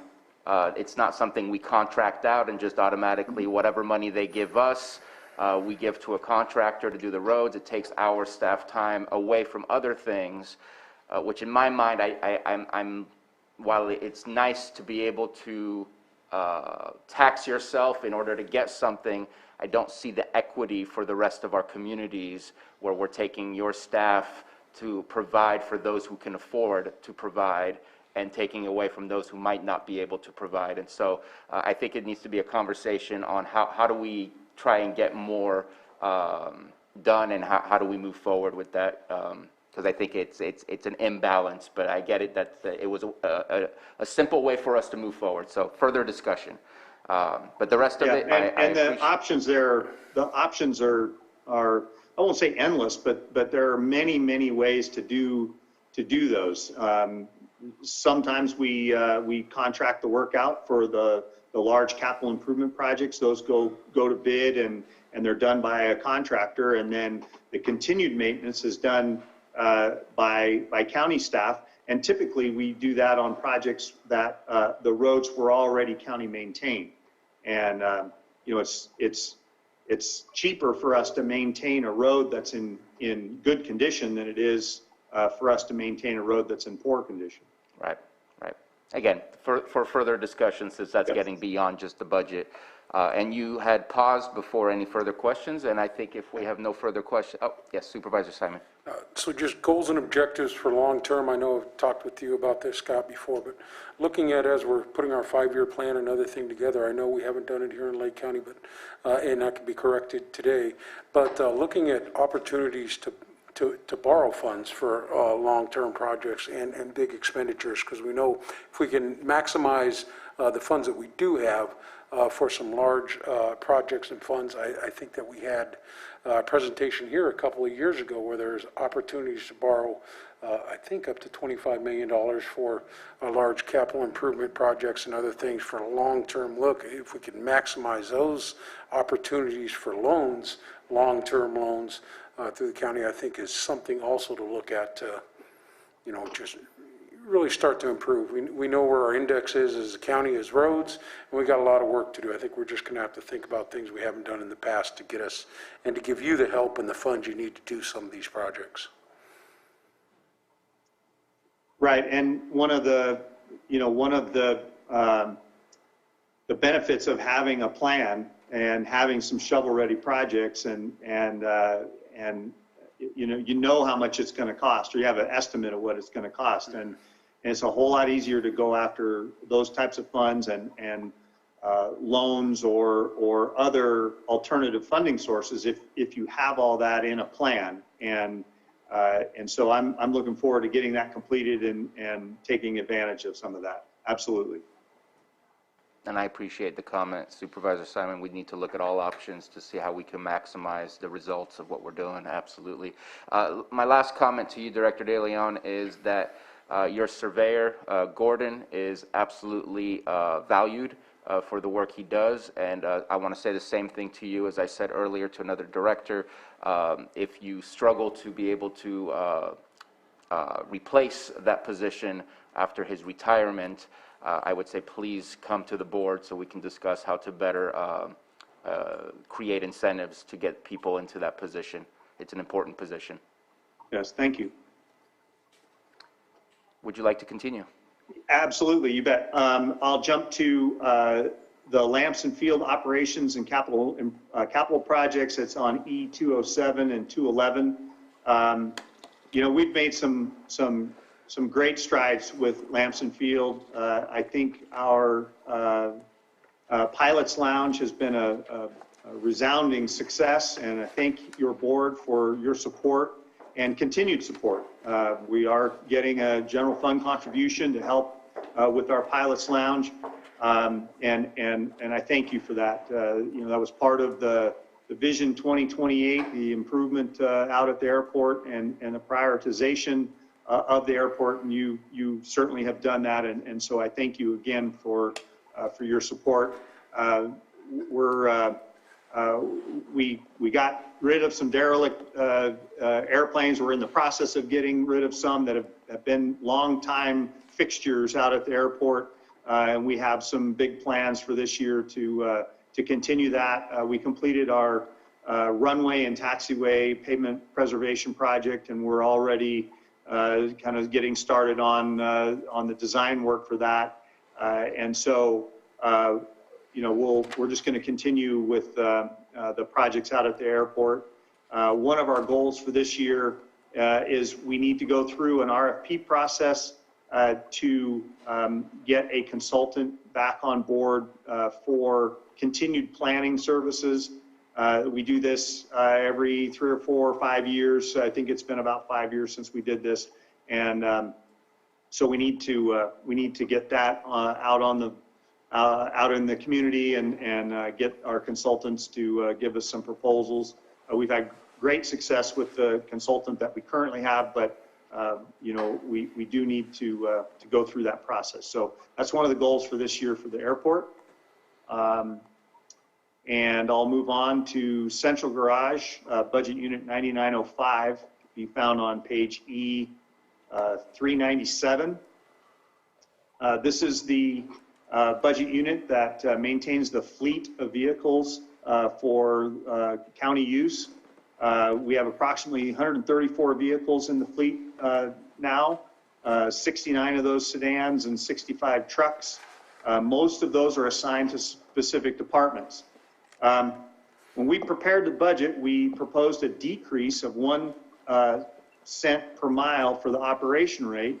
It was partly due to gas prices at the time, as well as the reduced usage of the vehicles during the last fiscal year. Since we submitted the budget, the gasoline's gone up over $4 a gallon.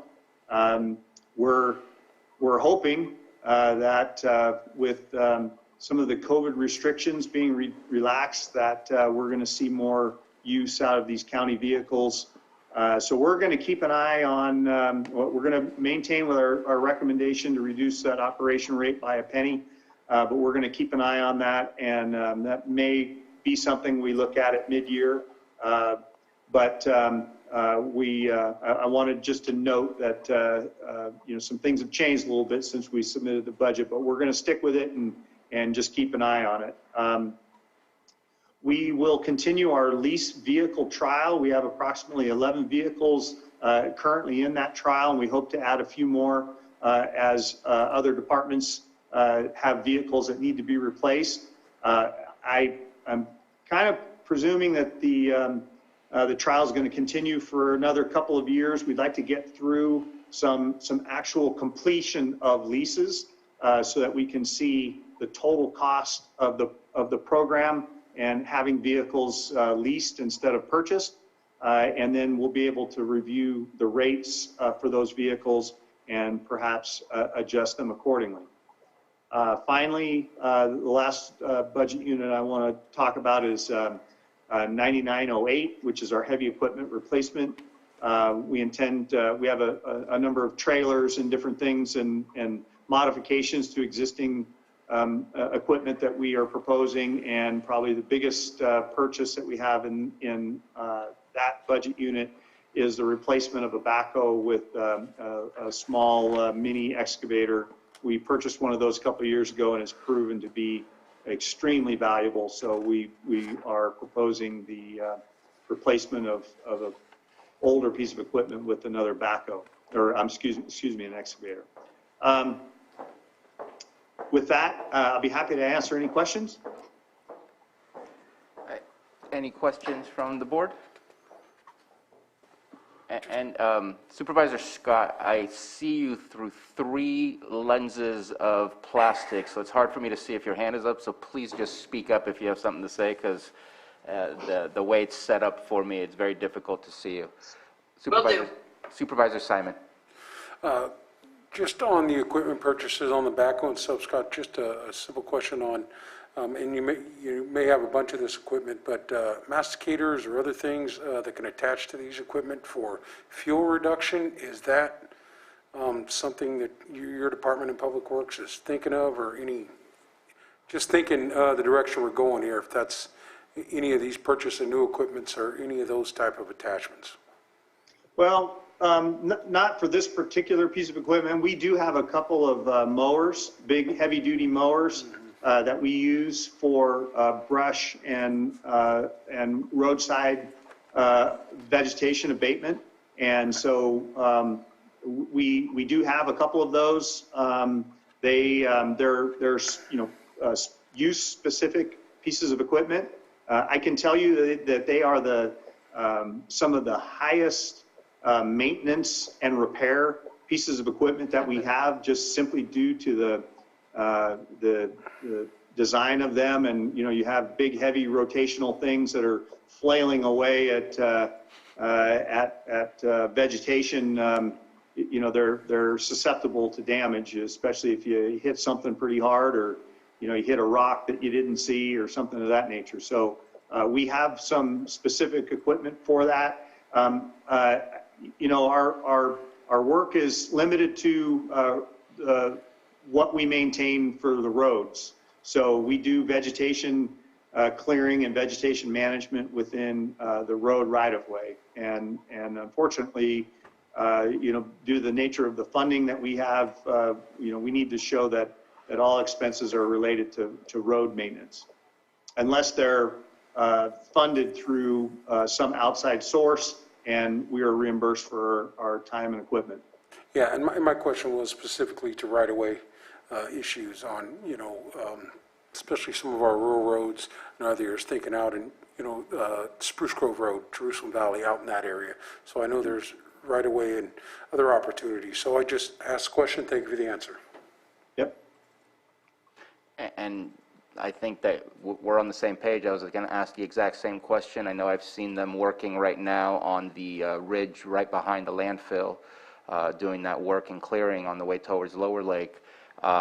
They do absolutely great work. Those are masticators, especially if you put them on a backhoe, you can reach a little further. Do we rent some of those things, or do we have everything that we need to be able to take care of the vegetation clearing that we need? No, we have everything. Okay. And between the mechanical mechanical control with our large mowers and herbicide control, which we do every year. We're able to keep track of the road right of way. Okay. Question on your central garage. Thank you for the update on the, I believe it's the enterprise lease program that we're going through. Looking forward to seeing some of the details and stats on that to see if it's a better way to go. Has that impacted your central garage at all, or has that just been pretty much COVID-19 that's impacted the garage? I don't think the leased vehicles has really had an impact on the garage. The reduced use is mostly COVID related, I'm guessing, with folks either working from home but we definitely saw a reduction in the use of the vehicles across the board. I don't think it is related to the leases. And I apologize, my question should have been more specific. Is the central garage fixing the leased vehicles? Because I don't believe they are they? Well, we do maintenance on them. And if there's damages, we are bound to repair those. So yes, we maintain them the same as if it were a purchased vehicle. Okay. I thought for some reason when reading through the contract that I remembered, I haven't read through it in a while, that it was not going through central garage, and I prefer that it goes through in-house because that would be the most efficient way for us to go through that process. Okay, thank you very much. Yeah, so larger scale repairs, the department's not, we're not set up to do those, large damage repairs. We can fix tires and regular maintenance, replace things that get broken or bent, but body work and repainting, things of that nature, we send that out. Okay. Yeah, no, looking forward to those stats. I think that's a good program, and so we'll find out more. Any further questions from anybody on the board? And I believe that you completed your all of your budget units here, so let's go ahead and open it up to the public. Any public comments on all of these budget units regarding public works and roads? And seeing none, let's bring it back for action.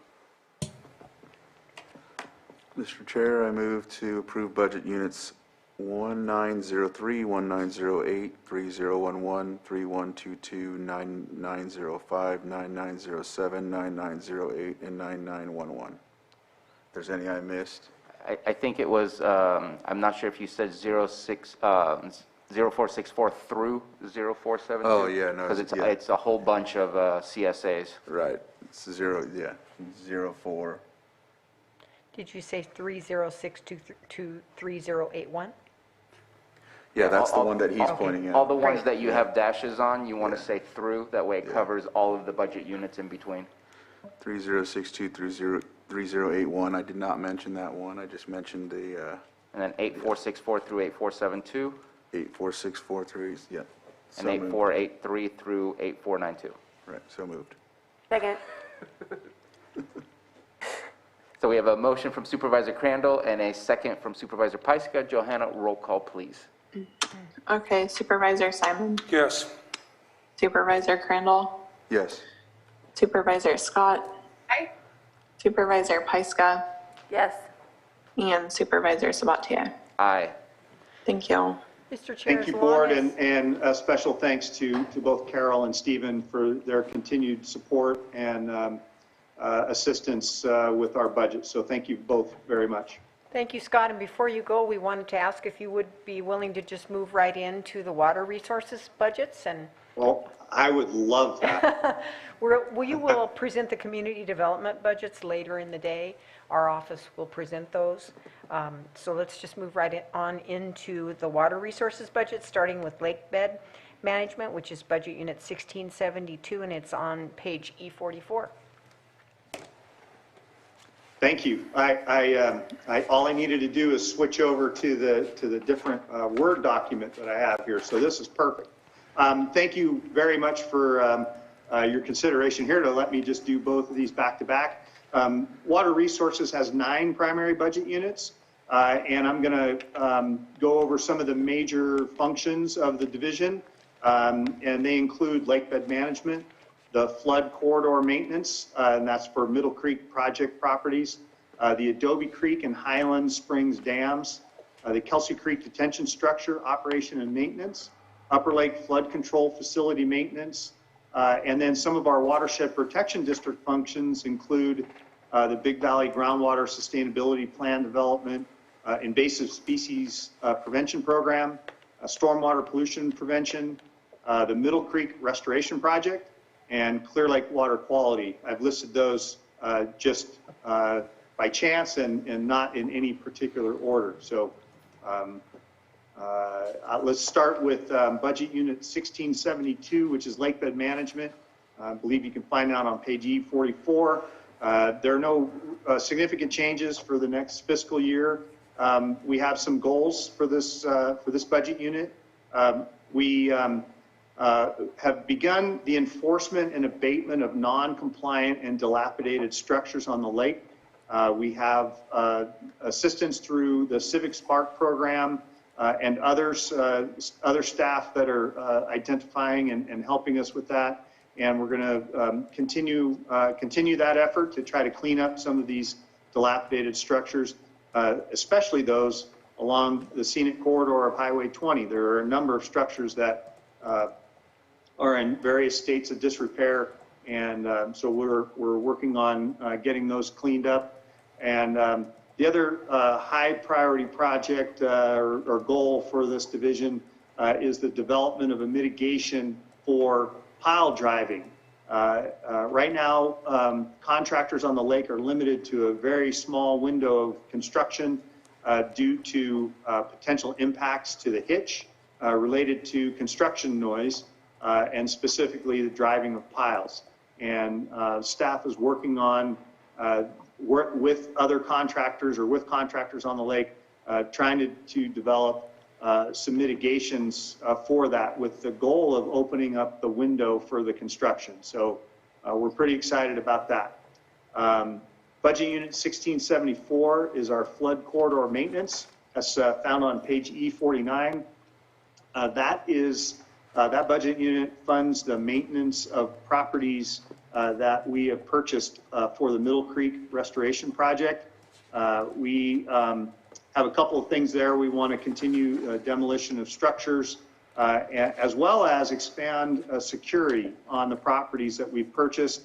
We have a lot of illegal dumping going on up there, and it's just really creating a burden and quite a bit of expense to get that cleaned up. So we're looking at some additional security on those properties to help with that.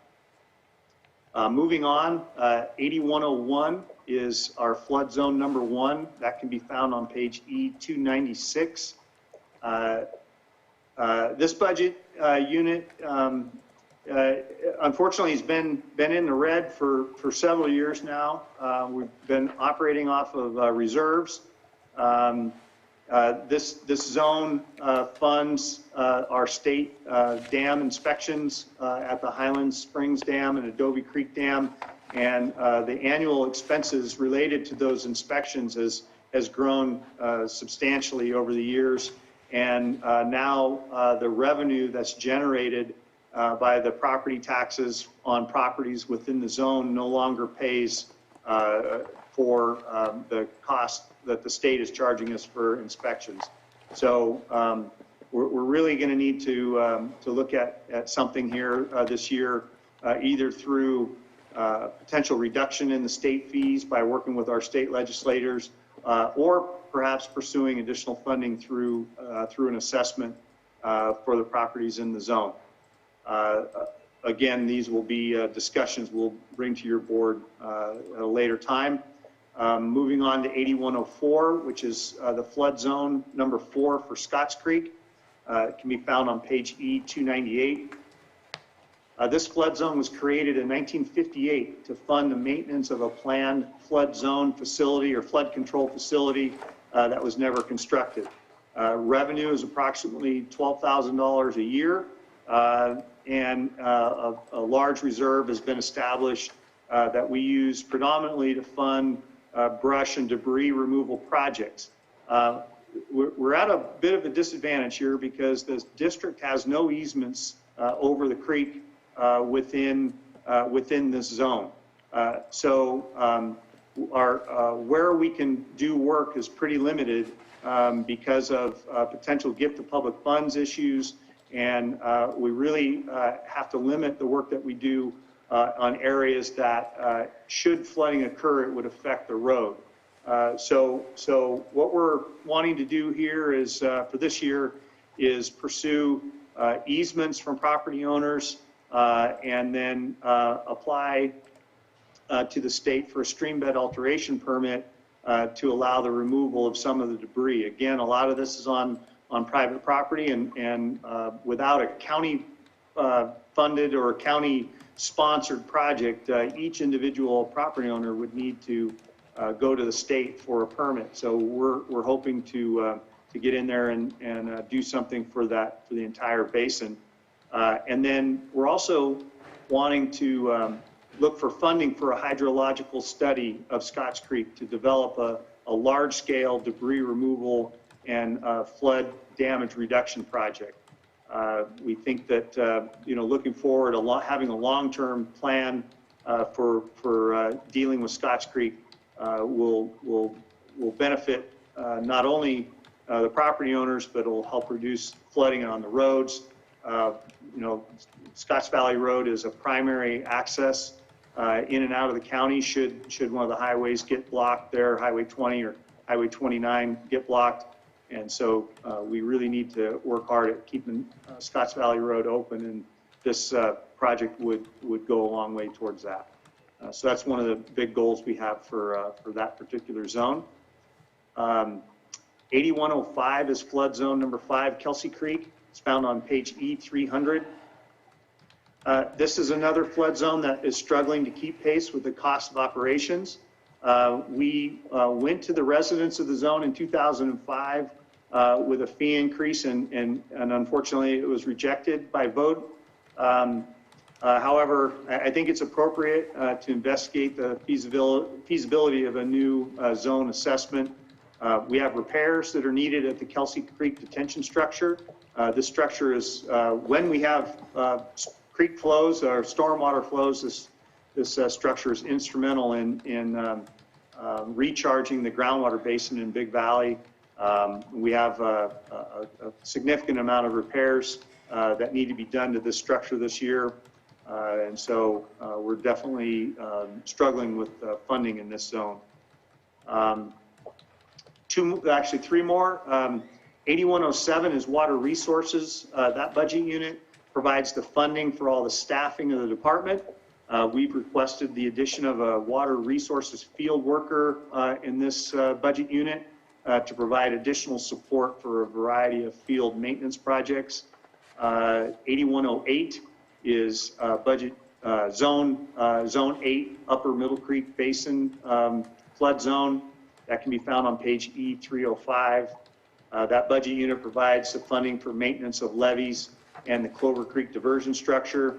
And goals for that particular basin are just increased maintenance projects or various maintenance projects throughout the area. And then finally, the biggest and, the most diverse budget unit we have is 8109. It's called the Watershed Protection District. It's found on page E307. And this budget unit provides the funding for the majority of our major projects and programs in the department, to include the Quagga Mussel Prevention Program, the Middle Creek Restoration Project, Big Valley Groundwater Sustainability Plan, our Clean Water Program, and the National Flood Insurance Program. We have a number of goals based on all of those programs to include pursuit of additional funding, purchase of property for the Middle Creek project, complete with our consultant, complete the groundwater, Big Valley Groundwater Sustainability Plan, and others. So with that, I'll be happy to try to answer any questions regarding the various budget units and water resources. Any questions from the board? I don't have any questions, but I have a comment. Please. I just want to express my appreciation for the work in Scotts Valley, moving forward with that. And please, if you need to get input or help from the people out there, please use the Scotts Valley Community Advisory Group, because they're pretty organized, and they have like a telephone tree, and to be able to get a hold of the landowners out there. So just again, expressing my appreciation for moving forward with that. You bet. Thank you. I'm hearing frogs. I don't know why I heard a frog. Supervisor Crandall. Yes, I wanted to express my appreciation to Mr. Fox that works in in the department, working on the dilapidated docks. Also looking for funding sources through the Blue Ribbon Committee with shovel-ready projects. And also I noticed that with the Kelsey budget item, which one is that? Not to infringe on. Is that the flood control 5? Yes, or but not to flood zone infringe. 5? But I know that there's a project on the Blue Ribbon Committee that has to do with the fish. I don't know if you could possibly collaborate with that situation. I know it's in the Blue Ribbon Committee, and I'm pretty sure you are, because I know that they've reached out to me about another project with Clover Valley. So just letting you know that I know that your department is working hard on those type of things, and appreciate that. And also the Middle Creek, I noticed that we've been talking about our Middle Creek restoration project and how we're trying to get that extension on the cap fixed assessed lands. We're at 12 million, and we still need to spend that. So thank you for working hard on that with us. And so just wanted to highlight those things. So I have a quick question, and it's going to be really, I may sound real stupid with this. So the reason we have flood zone issues on Scotts Creek, Kelsey Creek, and other areas as such, Adobe Creek and whatnot, it's all because of the lake level. When the lake level reaches a certain height, the water can't keep going down and moving towards the lake. Therefore, it has the potential to flood in the areas of those creeks. Am I being correct in my understanding of this, Director DeLeon? Well, that's certainly a function. Yeah, when the lake level rises and it's very full, absolutely that case, the scenario that you're illustrating is certainly possible, and it does happen. I would venture to say, though, that obstructions in the creek, vegetation, gravel buildup, things of that nature are I'm going to say a larger contributor to the flooding issues than the lake. The lake certainly, when the lake is very full, that is certainly the case. But I think the debris and vegetation and obstructions in the creek beds are a bigger factor. And the reason I brought that up is just to make a connection, which in what you're saying, there is a connection. It may not be the only connection to the reasons for flooding, but that we are one of the few lakes, and I know that this kind of ruffles some feathers for some folks, but we are one of the few lakes that does not have a dock fee or a ramp fee. And I know that even some of the fishing tournaments that I've spoken to have been kind of curious, and they appreciate it, but been curious why it is that we don't have that. And I know that we're looking at other lakes surrounding us that are slowly disappearing. We're very fortunate to have such a large watershed to be able to keep our lake as full as it is, even though it's not as full as we'd like it to be right now. But places like Mendocino, places like Folsom Lake, even Shasta Lake, they're struggling. And that means that more and more and more people are going to look to Clear Lake to being the lake of recreation in Northern California to go to. And I think that has the potential to create a revenue stream that can help with those flood zones where you're saying right now they're in trouble. So that's why I just wanted to bring that up, and it has the potential to help alleviate some of the budget struggles that you're dealing with over there. And because we have to figure out something, and rather than looking at either empty coffers or potentially using general fund to help with emergency issues, because it becomes an emergency if we don't deal with it, that there's maybe alternatives that we need to look at, because the future is going to change. How many people are using this lake? Absolutely. Things are not looking very good in other places. So I just wanted to bring that up. Any further comments or questions from the board? Do you mean dock fees like that people that already have docks on the lake bed? No, or it you're would talking be, about dock it would be fees like when they public hook up? ramp fees. That's what I figured. Okay, Yeah. thank you. And I know that a lot of people use Airbnbs, but then we get the TOT from that. And so, I mean, we can't get it all, but there's a lot of people who use our public ramps, and there's absolutely no charge whatsoever. And you go to other places, and there is. So we're one of the few. Seeing no further comment, no. We have finished the water resources budgets. Looking for public comments from anyone in the Zoom room or in the board chambers.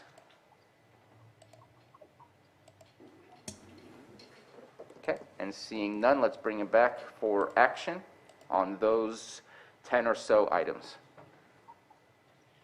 Mr. Chair, I'll move to approve Budget Unit 1672, 1673, 1674, 18101, not 18, 8101, 8104, 8105, 8107, 8108, and 8109. Second. Motion by Supervisor Simon, second by Supervisor Crandall. Johanna, roll call, please. Okay, Supervisor Simon? Yes. Supervisor Crandall? Aye. Supervisor Scott? Aye. Supervisor Pyska? Yes. And Supervisor Sabatier? Aye. And I'm going to Thank ask you. that we take a 10-minute break. It is 11:40, and we will be back at 11:50. Chairman Sabatier, if I could just very quickly just thank Alicia Ayala, Marina Delajanis, and Jennifer Thorpe for their excellent work preparing the budget for water resources. And again, thanks to the administrative staff. Thank you. Thank you all. Thank you.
Let's go ahead and get going again. It was 11:56 a.m. We left off and finished up with our water resources. We are going to continue with our county library and library improvements, and let's start with Mr. Carter. Okay, next up, County Library, Budget Unit 6022, found on page E270. And their requested appropriations for this fiscal year will be, fiscal year 21-22, sorry, will be $1,312,587. And I will turn it over to Christopher Beach, our county librarian. Thank you. I'm Christopher Beach, the county librarian. Thank you, Board of Supervisors, for considering this recommended budget, and for the admin office for their work in putting this together. Like Stephen said, our budget unit starts on page E270 or page 344 of the PDF. These two units support the operations of the library to promote reading, literacy, and lifelong learning in Lake County. The main library fund, 125 Unit 6022, is primarily funded with the dedicated property tax approved by the voters in 1974, and property tax makes up the majority of all revenues. A state grant funds the adult literacy program, and the CAN grant funds expanded hours at our Clear Lake and Middletown branches. Over this past year, besides adopting multiple new service models so that we've been able to continue providing services during the pandemic, we've also been able to expand the amount of digital resources to include a children's literacy resource, streaming video, and multiple workforce development resources that are all available from anywhere in the library or from home. We also expanded lending devices this year by lending Chromebooks for patrons to use on the library premises and to take home. And with the help of a state program, we hope to expand devices this year to include more Chromebooks as well as Wi-Fi hotspots. We've also launched Collection HQ, which is a collection development tool that helps us make data-driven decisions about our library collection, both for print and digital resources. With the help of the CAN grant approved by your board, we've also been able to increase our staffing. This in turn allows us to provide more library services to the public, more children's books, more hours open to the public at Middletown and Clear Lake, and more library events in the library. We also want to spend more time this year and next doing outreach in the community. In this upcoming budget year, we plan to continue to increase spending on our library collections. This will let us to continue to provide the expanded digital resources that we launched this year, as well as improve our print collection. I've also been working with Lars Ewing of Public Services to address facilities maintenance and capital improvements at our libraries. And this work will continue in the next year as we hold our library facilities to a higher standard. The state of our facilities and our library collection should really reflect the level of service that Lake County residents deserve. And over this next year, I want to formally collect feedback from the public to put the libraries in a position to take action on capital improvement needs as funding becomes available. And then my budget unit also includes Budget Unit 6023, Fund 71, which is on E274 or page 348 of the PDF. This is funded entirely by community donations and helps support our library collection. And the library will continue to partner with our community nonprofits, the Friends of the Library and the Lake County Literacy Coalition, who are the main sources of community donations for the library. So thank you again, and that concludes my overview of our budget, unless you have any questions. Thank you very much. Really appreciate the report. Really appreciate all the creativity and hard work that you also did during COVID-19. I know that you really did a huge impact on the community by enhancing the digital assets that you had. I think you did a fabulous job over the past year to make sure the library still was relevant during a very digital era. So thank you so much for all that. Any questions from board members? Yes, Supervisor Pyska. I was just wondering if you could elaborate on your plans for expanding the Chromebook program and digital access. You're going to have to turn on your microphone too. Oh, it's off. It's on? Sorry, I didn't hear you. Can you hear me now? I think he heard you, I just didn't hear you. I did hear you. You're a little quiet. So you asked about the expansion of Chromebooks and digital resources? Yes. So we've always had Chromebooks to lend, and this year through a state program, we got more Chromebooks to lend. So we started letting people take Chromebooks home with them, as well as using them in the parking lot. And there's more funding from the state where they'll purchase devices for us. So that's not really reflected in the budget since they'll be giving us the devices. But they are going to expand how many devices they give us to include Wi-Fi hotspots, which the state program will hopefully pay for the first year of service, since those are an ongoing cost. So those and are then our digital library collections, we want to continue what we made available during the pandemic, which was Canopy video streaming, LinkedIn Learning, which is a workforce development tool or tool where you can take video classes, and Bookflix, which was a digital literacy tool for young children where they can go online and really do activities with a pairing of a nonfiction book and a fiction book. As well as the state provided the resource Job Now and Vet Now, which you can go online and get free tutoring and resume creation assistance with your library card for free. And you can have live online tutoring with that. Awesome. Oh, that's awesome. So the hotspots, people can come to the library for access, but are the hotspots the portable checkout type or? When we have them, yes, people will be able to check them out and take them home. We don't have them yet, and we don't have the details of exactly what the state program will provide, but we do know that it's coming, and so I wanted to highlight that that's something that we've been working on, and hopefully will come to realization in this next period soon. Well, that's incredible. That's it. So I do have a question for you. I'm amazed at your reserves and wondering if you can speak on what the reserves are being held for. Is it for emergency purposes for the facility, or is it for the facility improvements? Just kind of curious, because it's quite a large number. It's to hold in reserve. Since the library is supported by a dedicated property tax, I think it's appropriate for the library to have some reserves. Mm-hmm. I wouldn't say that it's a huge amount, but we are removing some from reserves this year in order to help fund the revitalization of our collection. Okay. Oh yeah, and I for some reason did not see how much you were taking out in comparison. I'm sorry about that. But yeah, no, it's not huge, but it's in comparison to your budget, it would cover for a whole year, not even close to the reserve that the entire county has to cover for its expenses for the year. I was just impressed. I know that you are very frugal, and I know that you have a very gifted ability to get grants.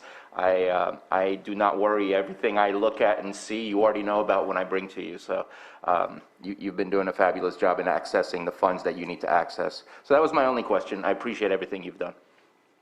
I don't know if there's an error, but our reserve should only be about 10% of our total budget. So I don't know exactly where you're looking, but maybe someone added a zero. The reserves are, after the $51,000 is removed, is $113,008. Oh, sorry, I was looking at unreserved. Apologize for that. Negate my comments. But that's all my questions. Let's go ahead and open this up to the public. Any comments or questions from the public regarding a library and library improvements? Seeing none, let's bring it back to the board for action on those two items. Mr. Chair, I move to approve Budget Unit 6022 and 6023. Second. Motion from Supervisor Scott, second by Supervisor Simon. Johanna, roll call, please. Okay, Supervisor Simon, Yes. Supervisor Crandall, Aye. Supervisor Scott, Aye. Supervisor Pyska, Yes. and Supervisor Sabatier. Aye. Thank you. Director Veach, thank you so much. Thank you. Okay. And next, we will move on to our agricultural items. Mr. Carter. So Steve, if you'd like to be seated, we have a camera and microphone for you. Go ahead. We want to see you right there. On the white table. That way, the camera will be right in your face. Okay. Budget Unit 2601, Agricultural Commissioner, can be found on page E149, and their requested appropriations for this fiscal year 21-22 is $831,559, and I will turn it over to the department head, Steve Hajek. Okay. And Mr. Hadjic, is it possible, since you have a microphone in front of you, we'll hear you with the mask on, if you could put the mask on? Thank you so much. It's fine. Sometimes my glasses steam up. Mine do too. Okay. What our budget covers is, in brief, pest detection, weed eradication, pear fruit inspections allowing shipments to other countries, inspecting plant shipments from other states and countries that enter the county, inspection of local nurseries for sudden oak death, pesticide use enforcement, nursery inspections, certifying growers and markets for the certified farmers market, organic grower inspections. Let's see here. Okay, cannabis inspections for pesticide use enforcement only. Hemp inspections for state compliance and county compliance. Weights and measures programs includes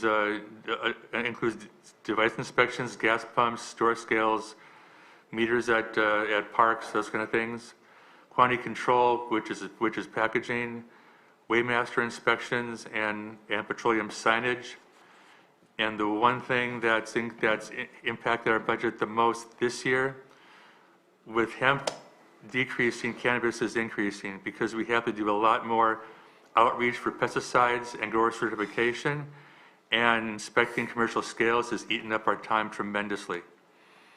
And that's it for 2601.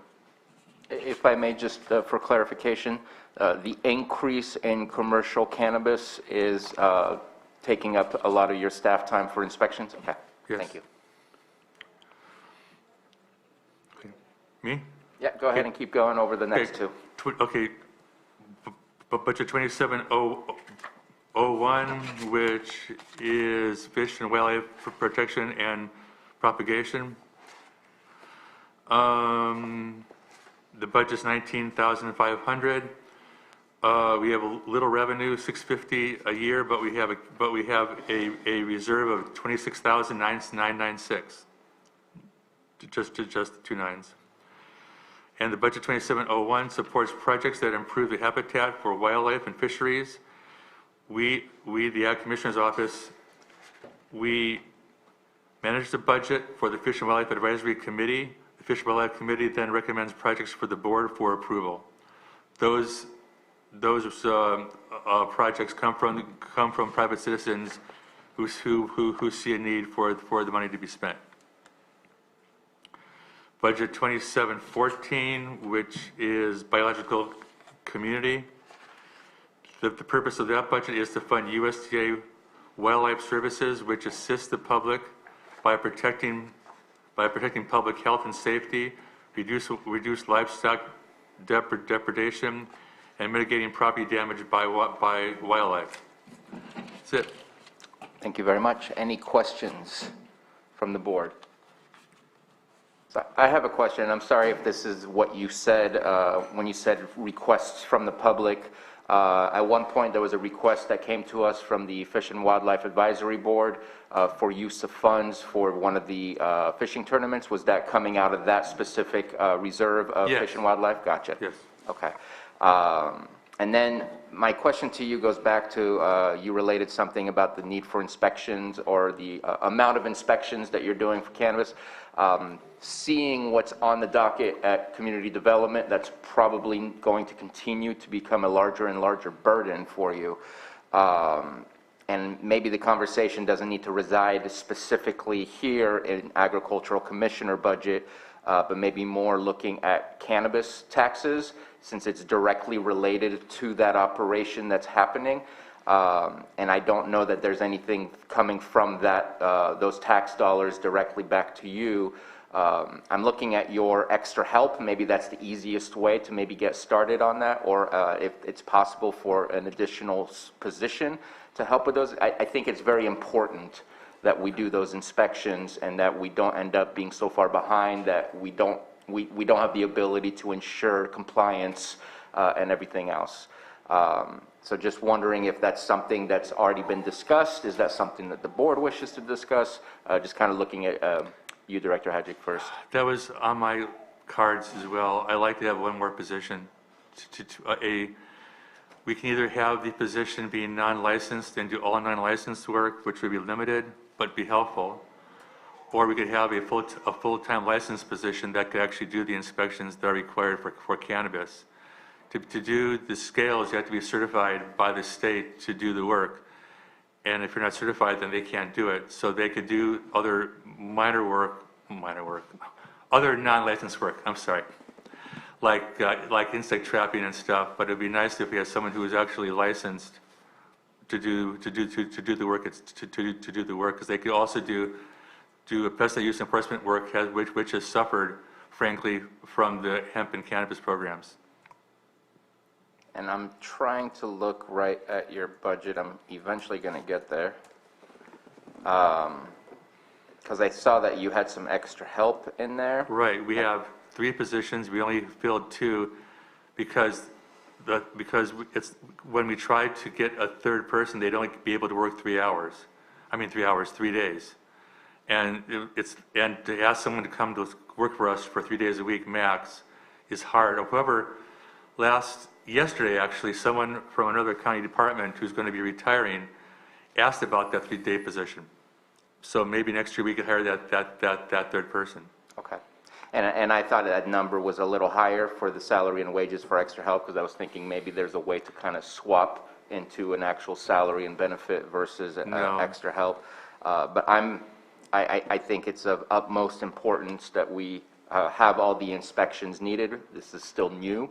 We want to make sure that everyone is following the rules appropriately. And so that's something that I hope that we can continue in the discussion when we get to the budget unit for cannabis tax, because I think that's very related to that. Because I don't know that we can just add on to this one versus supplement it with cannabis tax. What should be noticed is we have roughly 80 cannabis scales at this time. Mendocino has 1,500, and they're right next door. Right, and I can see us getting there as well. I don't, with the discussion we had yesterday, I'm not sure that we will get to that point, but I think the reason they're at that point is because they're limited to 10,000 square feet, so their licenses are freely given away because there's no CEQA requirement under 10,000 square feet. So, what kind of amounts would you be looking at in order to be able to successfully hire that individual? For a licensed person, just to kind of get the amount that I'm you going would to be say looking to add. $80,000 with salaries and benefits, but I could be a little bit high. Okay. Steve Carter would have a better idea, but the starting pay is like $18.50 an hour plus benefits. Okay. No, it's better to be higher than lower. That way we can have a better discussion. Okay. Any further comments from board members? And I believe those were all the budget items. So let's see if we have any comments from the public on this, from both the boardroom and the Zoom room. And none. Let's go ahead and come back and take action. Mr. Chair, I move to approve budget items 2601, 2701, and 2714. Second. We have a motion from Supervisor, I'm losing names again, Supervisor Pyska, and second by Supervisor Scott. Johanna, roll call, please. Okay, Supervisor Simon? Yes. Supervisor Crandall? Aye. Supervisor Scott? Aye. Supervisor Pyska? Yes. And Supervisor Sabatier? Aye. Thank you. Thank you very much, and I'm sure that will be brought up again in the discussion later today. And then we're going to go back to our Building and Safety, Code Enforcement, and Planning Departments. Mr. Carter. Actually, Mr. Chair, I'm going to introduce this item. Our Administrative Analyst, Christine Hutt, is going to present these budgets. As you know, Christine recently came to our office by way of community development, and she supported the initial preparation of these budgets, and so we're fortunate to have her as part of our team because she's able to present them to you. So go ahead, Christine. We're starting with Building and Safety, Budget Unit 2602, and it is on page E153 of your budget book. Good afternoon, Board, and members of the public and members of our of the county. The Building and Safety Department is responsible for safeguarding the life, health, and property of the residents in the unincorporated area of Lake County, and they do this through interpreting the state and local building codes, mechanical and fire codes and ordinances. They issue permits, they do inspections. They also look and make sure that there are all fair standards being maintained throughout the building construction process, remodels and additions. And in addition to that, they also handle miscellaneous items such as solar systems, re-roofs, signs, and window replacements. Overall, the budget has not changed much from last fiscal year to this, except it will look as though there has been a huge $1.3 million change in the budget. And that is because last year it was anticipated that the Gwinnett Maha project was going to come on board, which would have increased revenue and also the allocations. So since that project is no longer looking to be active for this fiscal year, all of that revenue and all of that anticipated revenue and anticipated allocations were removed from this year's budget. All accounts remain relatively the same as last year. There are some differences, and I'll point those out for you, and that is in the areas of salaries and benefits. Due to the class and comp, which your board has approved, there have been some increases in those costs. Maintenance and equipment has a bit of an increase in cost due to the number of licenses. Now that there are fully staffed with the building inspectors as allocated, more licenses are required for the permitting system, and there will be some purchase. There was some talk of purchase of time management software to better utilize the inspectors' time in the field and also to better track exactly the work that is being done. Under professional and specialized services, there is a reduction in prior year. There again was the anticipated, it was anticipated that we would hire consultants to help oversee the Maha project, and of course that is not going to be necessary for this fiscal year as far as we know. And then in the professional and specialized services for intra-division, since there have been changes from being under the DPW admin umbrella with the support systems, with the support staff, of course, there is not also going to be that extra charge. So those are the overall changes in the budget from year to year. Do you want to pause there, Mr. Chair, for any questions, or motor through all of them? I'd say, unless there's any questions from the board, let's keep going through all of them. So let's go ahead and complete the rest. Okay, so next would be code enforcement. It's budget unit 2603, and it's on page E156. All right, code is, well, code enforcement, what do? They answer a lot of calls throughout the year. They're responsible to make sure that there are no violations of code issues, that there are no nuisance problems within the county on private property as well as public property. And they also deal with the blight of abandoned vehicles. So they make sure that those get cleared off the roads all that they can.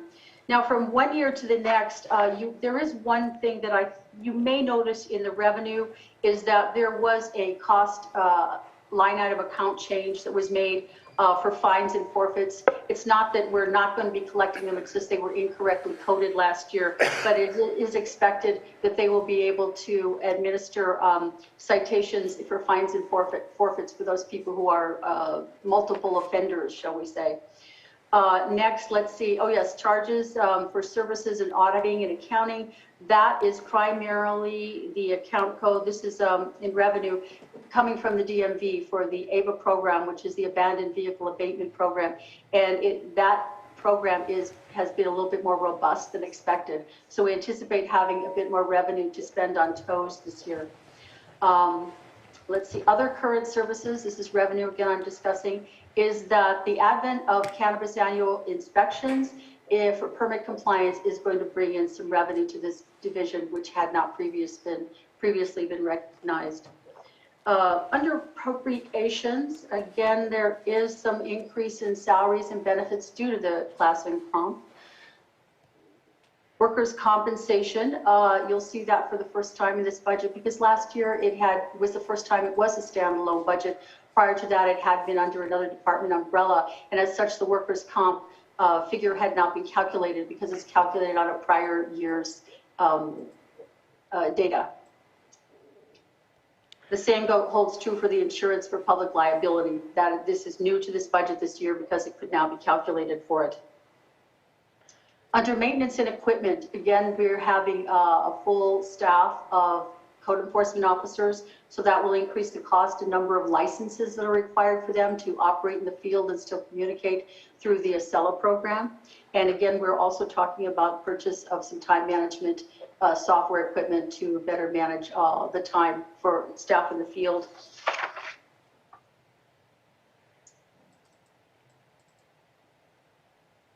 There are some other increases you'll notice in inventory. We do need some one-time equipment purchases for new code officers, as well as we're looking to have a communication-based station in the office and field radios for the code officers who are in the field. There are some times when cell phones service is just not good enough, and we don't want them to encounter any dangerous situations in which they cannot call for some sort of backup if they cannot leave the premises or get out of the area.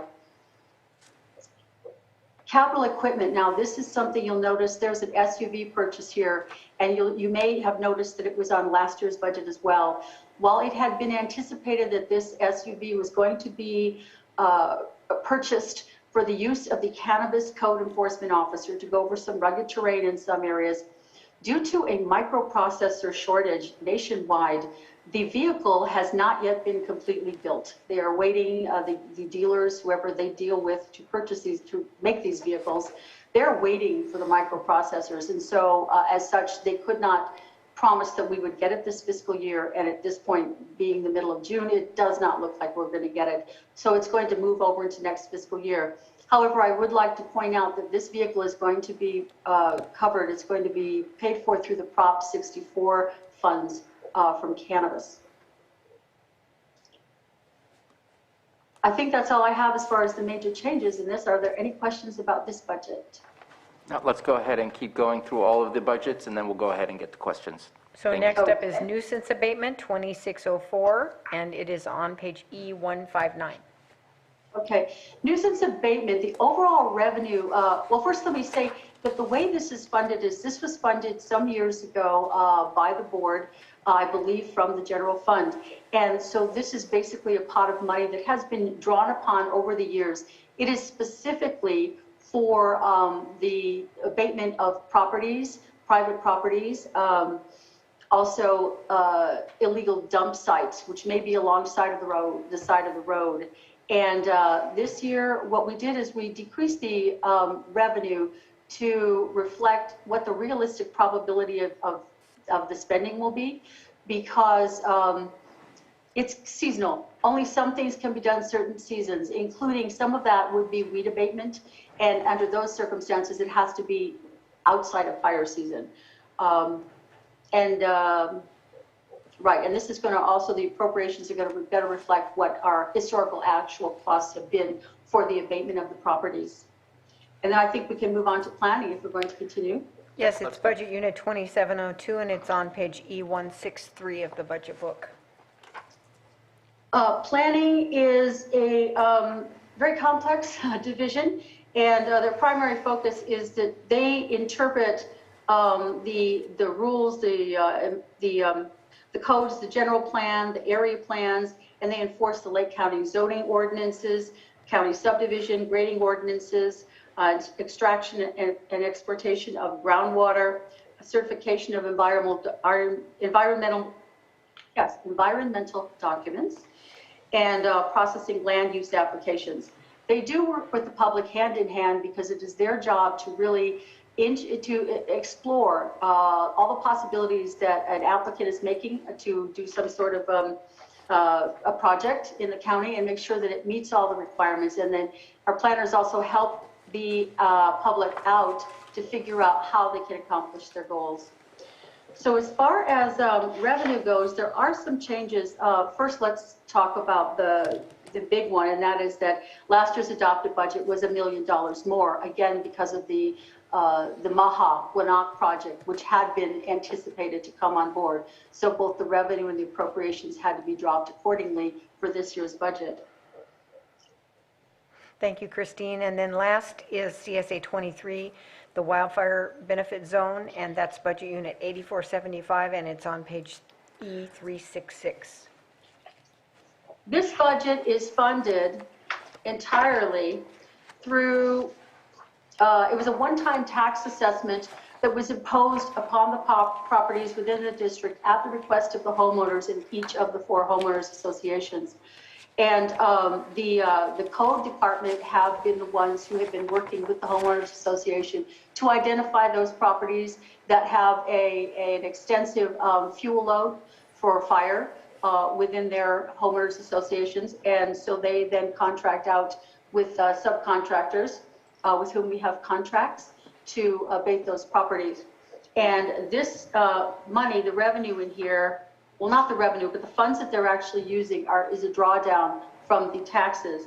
The revenue that you see there are extra tax assessments that may or may not come through because not every property owner paid that tax within the initial tax year. So as you can see, we had good reason for asking Christine to present these budgets. She knows them inside and out, and we're grateful to her for presenting them. As you know, the CDD department is in a transition right now, and we'll certainly meet with our special advisor as soon as he has his feet on the ground to review these budgets as well. And if changes are needed to these budgets, we'll certainly let you know at the final budget stage as well. Okay. Any questions from board members? Supervisor Pyska. I have a question on the zone of benefit. The professional fees or the services for this year, $228,000. Is that based on the contracts that were sent out this winter? Yes, they are. Yes, it was, the homeowners associations had sent a list of all the properties. Those properties were reviewed, and then bids were made from the contractors, and I believe the lowest and most effective bids were accepted, and that is where that figure came from, yes. So that's, so I know this was intended to be a revolving fund, but it looks like it will only last a short time longer if these funds aren't replenished or collected. So if they're being, if liens are putting on properties, you know, we would have to wait a significant amount of time to get that funding back in. Yes, until the property turns over, theoretically. So when properties are bought and sold in the zone of benefit, are they reassessed? I don't believe so, Supervisor. So it's just a one-time? I believe it was just the one time. Okay. Are they reassessed for the original? Gotcha. No, yeah. It was just a one time. Just the one time. Okay. I would like to get, I have spoken with code enforcement about this, but I would like to get an updated report on the contracts that have been completed sometime soon in the next couple of weeks, if possible. Supervisor Simon? Yeah, just obviously the nuisance abatement budget, obviously one of our focuses moving forward. I know we have a consultant that may come in, but just want to make sure we keep that budget fully funded moving forward. So I know there's a decrease this year. So that was my only comment.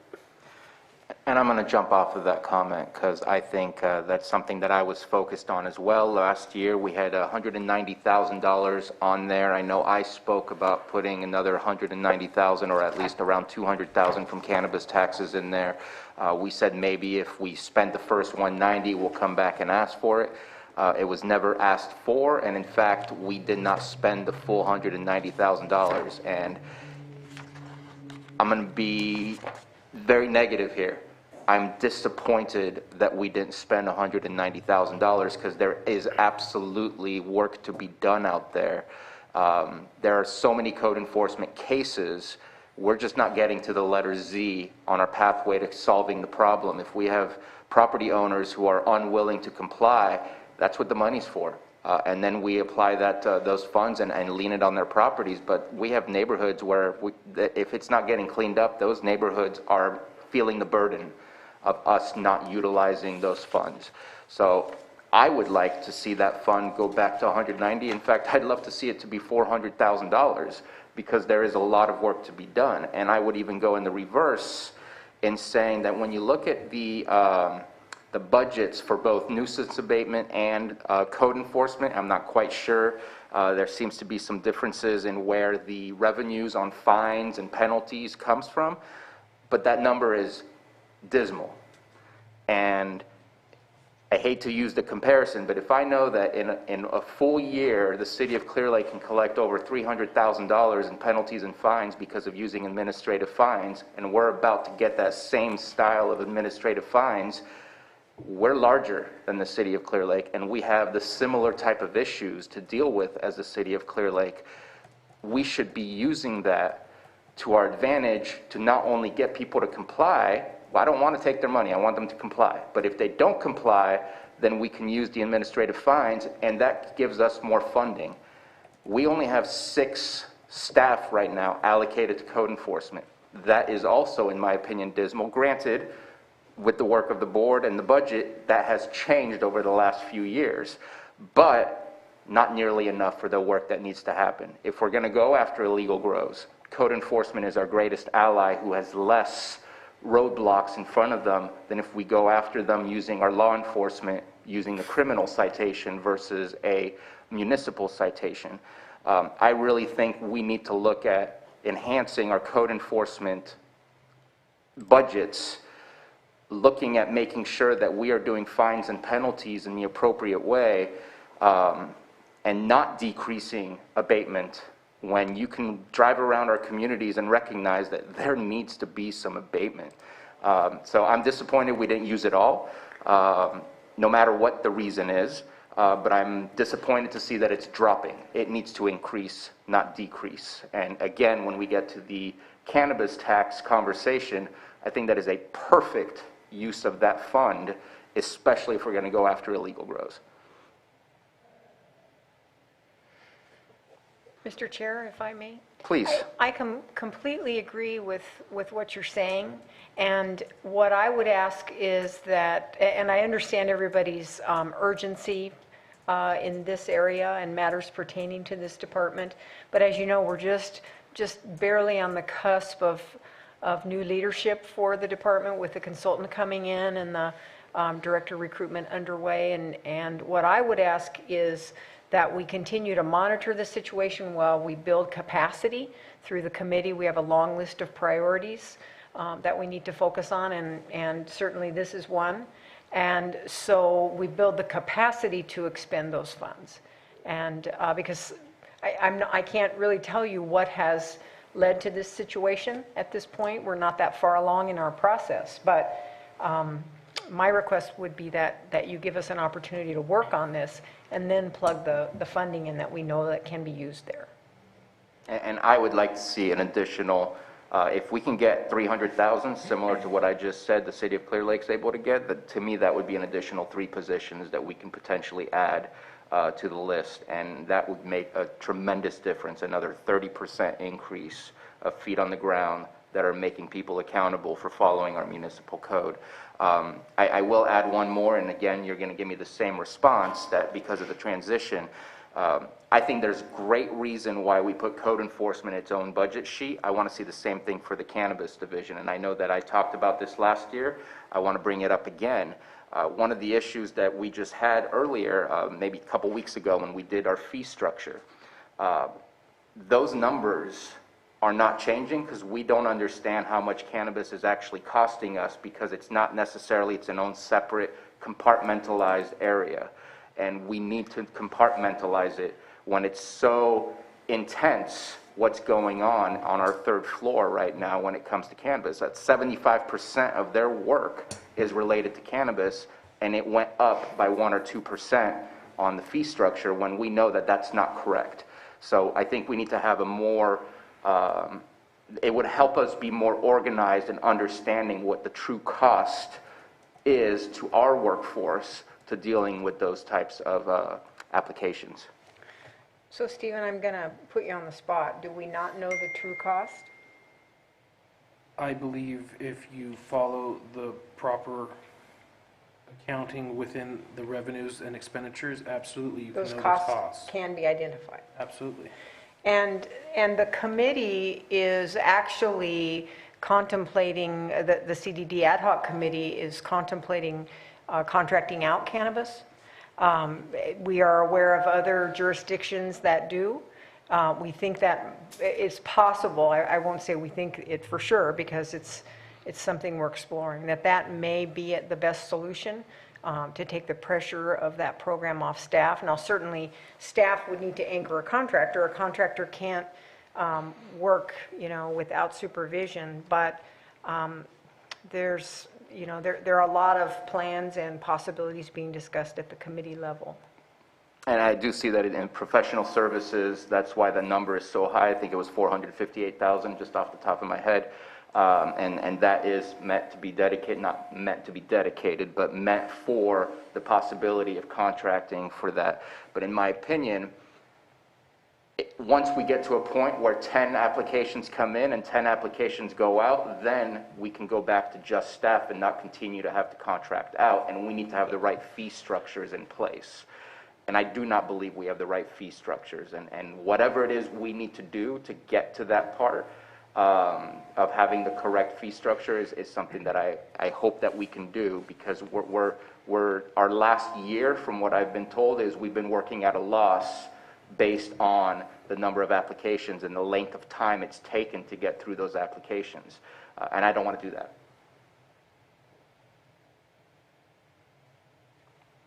And so again, just a conversation for the committee to have and move forward. I'm not expecting that it changes. I know we're in transition, but those are all things that I hope that will continue to be discussed because I think they're very important. Supervisor Steinman, and then I'll go to Mr. Carter. Just want to clarify, obviously, we are working on all those issues that you're talking about as far as the cannabis and that division, but my comment directly was just about the nuisance abatement, not just cannabis, all nuisance abatements. Oh, of course. So, me too. So that was just my comment. Obviously, that going down, we know it's a priority of the board and our community, so just wanted to make that statement. Yeah, no, and I support that statement. It was for all nuisance abatements. And again, I'll be bringing that back up when we speak about cannabis taxes. Mr. Carter. Well, what I was going to talk about is exactly what you just mentioned about the nuisance abatement, where it went down in Fund 188 to 152,000. Well, we have 318,000 in reserves. The reason why it went down was not because we were going down because of what we've been able to spend in the past, and we didn't want to have a bloated appropriations. So we can pull out up to 318,000 out of reserves and put it right into appropriations. I'd love to see 300 of that. That's because go we have into the it. 400 from general fund that we infused it with a year or two ago. So it is there already, although cannabis money wouldn't hurt. But you could also pull it any time too, after we solve the capacity issues. Yeah, we would just come to the board with the resolution to cancel reserves and put it into appropriations. Excellent.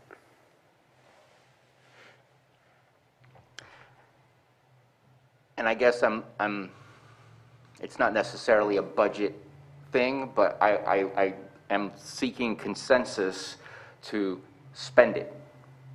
Don't not spend it. There are enough code enforcement cases where abatement could occur. We need to spend it. Underspending is not something I want to see.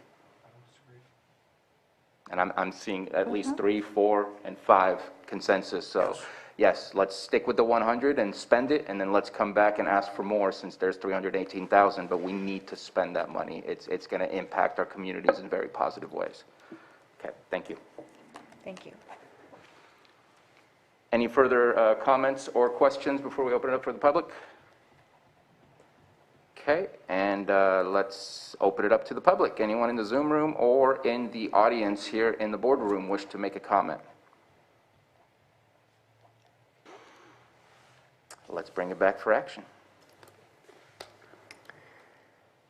Mr. Chair, I move to approve budget units 2602, 2603, 2604, 2702, and 8475. Second. I have a motion from Supervisor Pyska and a second by Supervisor Crandall. Johanna, roll call, please. Supervisor Simon? Yes. Supervisor Crandall? Aye. Supervisor Scott? Supervisor Pyska? Yes. And Supervisor Sabatier? Aye. Thank you. Mr. Chair, at this point, I wanted to suggest a slight order change in case you're starting to think about a lunch break. The order change I wanted to suggest would be that we, before a lunch break, that we take up the social services budgets. Director Marquetan has a time constraint. And that is a very large part of our budget. I wasn't thinking about lunch until you said something. But yes, absolutely, I'm flexible. So if she has time restraints, then let's go ahead and put her in front. Great, go ahead, Stephen, and she's here in Zoom, I believe. All right, in Crystal, that are you here? case, Yes. Social Services Admin Budget 5011 can be found on page E 240. And I don't have that already preset up, so I will pass it along to Department Head Crystal Marquetan. Thank you very much. Good morning, afternoon, board members, county admin, public. I had a couple of comments that I wanted to make prior to going through our budget. And these are things that are potentially large impact on the department's budget that I think the board would be interested in and should know about. Firstly, the department has been hit very hard by vacancies. Social services funding is based on time study by staff to specific program areas. And this then subsequently impacts the next year's allocation in that same program area. So for us, when we lose staff, we lose future funding. The attrition at DSS has been happening steadily for a number of years, but we are getting to a point where it's impacting program delivery. Data reveals that we are unable to recruit staff to refill vacancies due to non-competitive salaries and benefits, and ask that the board consider implementing salary increases to 100% of median as soon as possible. With 250 full-time positions, DSS currently has 64 vacancies and is operating with a 24% vacancy rate. The highest number of vacancies occur within the eligibility program, where we are currently at 33% vacancy. This makes the accurate and timely determination of eligibility and subsequent issuing of benefits extremely difficult. The primary reasons for our inability to retain staff is that compensation starts scarcely above minimum wage. Many employees are eligible for social services public assistance programs themselves. Additionally, the 5 surrounding counties pay more and offer remote work options. The monthly benefits issued through the department contribute substantially to the local economy. For example, in May of this year, staff issued $2,990,000 in CalFresh benefits to 12,578 beneficiaries, $450,000 in CalWorks benefits, and as of June 5th, 29,185 individuals are receiving Medi-Cal in Lake County, with 16,000 active Medi-Cal cases, also managed through the department. Fortunately, certain program waivers have been in place during the pandemic, so despite the high vacancy rate, our staff continue to meet their mandates. We are concerned that with the removal of the waivers, it will become increasingly difficult to keep up. Management staff are studying ways to enhance recruitment and retention in order to address the mounting pressure, but understand that without pay raises, the current situation is likely to continue. Additionally, as the largest division within the department, Eligibility and Employment Services has historically contributed the most staff when disaster services workers were needed, and this was true during the pandemic. Vacancies will limit to some extent the work the department has traditionally been able to do. The next concern I have is with respect to the in-home supportive services program. Unique demographics of Lake County create several challenges. Compared with other counties of similar population, Lake County has a higher proportion of both disabled and elderly residents who qualify for IHSS services. As of December 2020, of the 2,183 IHSS recipients who are served by Lake County, 1% are blind, 21% are elderly, which is age 65 and above, and 78% are disabled. There are no small counties with similar sized IHSS caseloads. In fact, the counties with similarly sized caseloads are San Luis Obispo with 50 fewer cases and Mendocino County with 500 fewer cases. Both are medium-sized counties compared to Lake, which is considered a small county. Lake County spends 58% of our 1991 realignment on IHSS, whereas Mendocino spends 45% and San Luis Obispo spends 48%. Work has been done to reduce the impact of the ever-expanding expense of IHSS program, but most factors that increase the cost of this program are outside of the control of LCDSS. State minimum wage increases, the implementation of federal overtime rules, and arranging backup provider coverage during the COVID-19 pandemic are just a few of the many increases to the cost of this program. The unique demographics in our county point to an increasing need for these programs and growing expense to the county. In the past 5 years, we have seen the IHSS MOE increase from $4,960,000 in fiscal year 16-17 to $6,373,000 in 2021. This is an increase of $1,412,000. 1991 realignment is the only funding source that Lake County has allocated to paying the annual IHSS MOE. The 1991 realignment is comprised of a percentage of state sales tax vehicle license fees and is dispersed by the state to each county to cover the non-federal portion of the cost for many programs, including foster care assistance payments, child welfare services, adoption assistance program, CalWorks, and the administration costs for foster care, CalFresh, and CalWorks.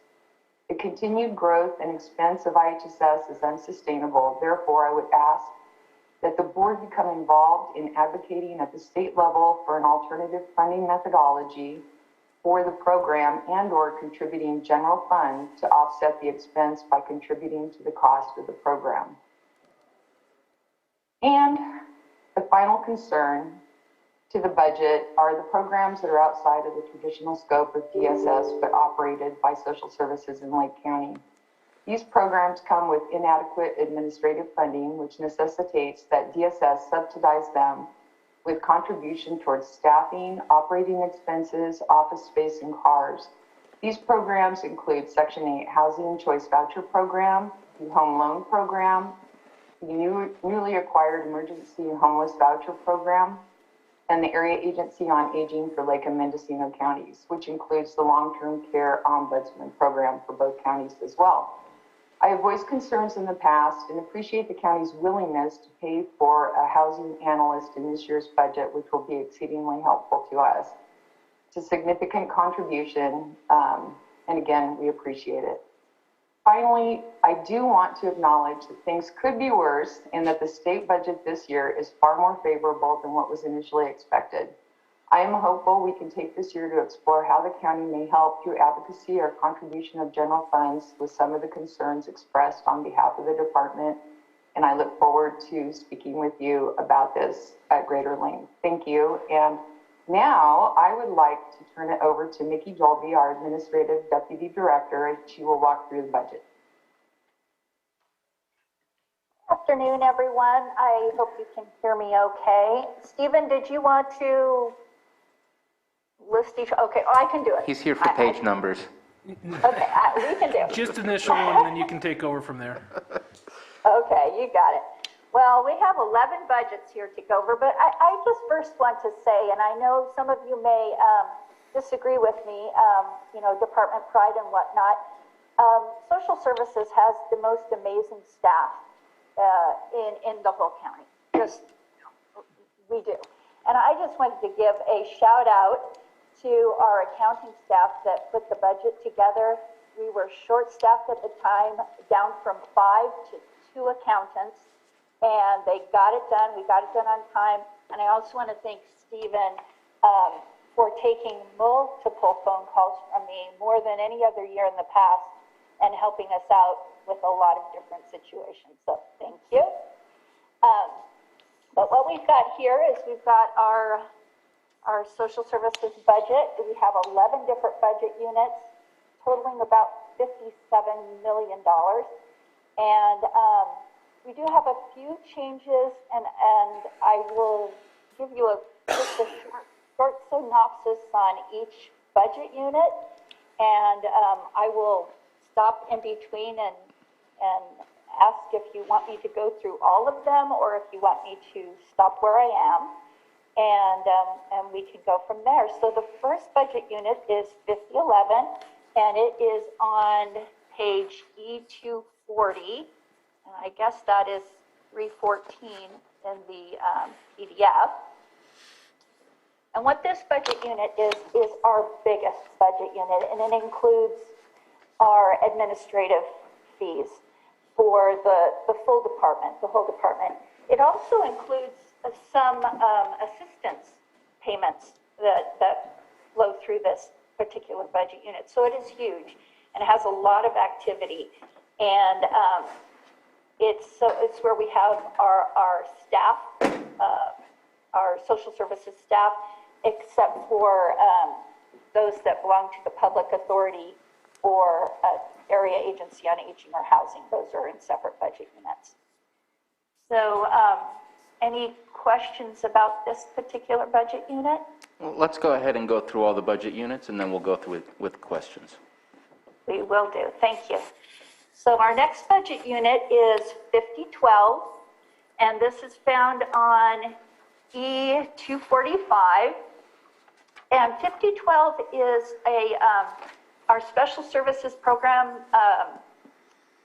special programs, and this is where our area agency on aging and also our public authority staffing costs fall.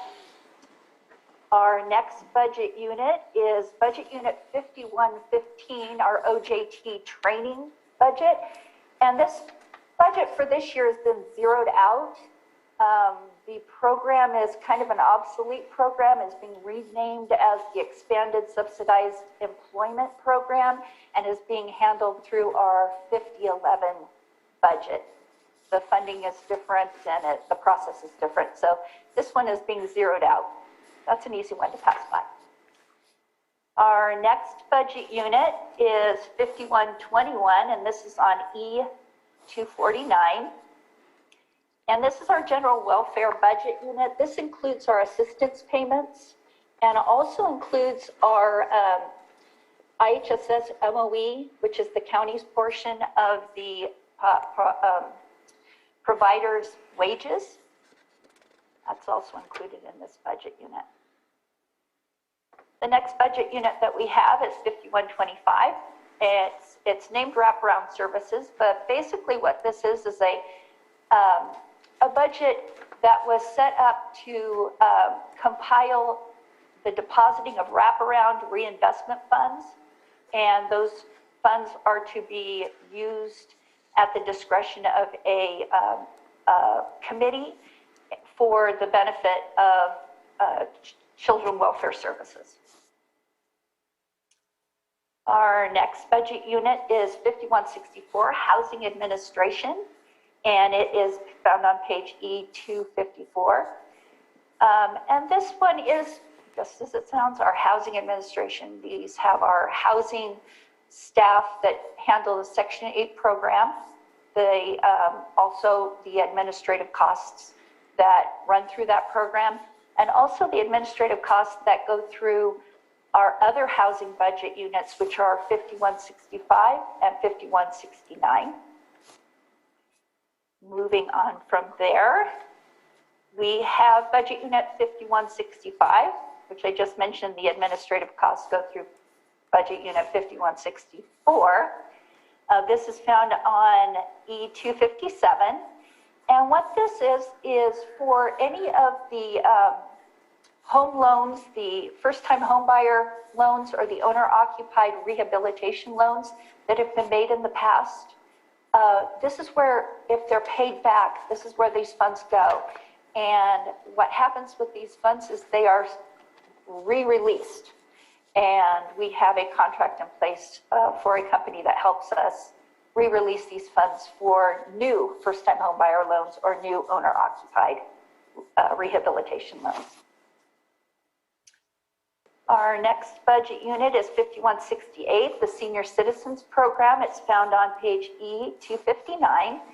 And what this budget unit does is it holds some specific small contracts for local senior centers, and also pays for the county's contribution to the Area Agency on Aging. That's what this budget unit is for. And budget unit 5169 on page E261 is our housing home new grant budget unit. I think for the past probably 3 years, we have been working with Housing and Community Development and to put this program in order. And they have awarded us $500,000 to issue out as first-time homebuyer loans or owner-occupied rehabilitation loans. We have yet to issue any of those, and hopefully this year will be the year we can do it. And budget unit 5281 is page E263, and this is our general welfare. It's a small budget unit of $50,000. It handles our general relief program, which is a very small county-funded program for assisting people within the community that are having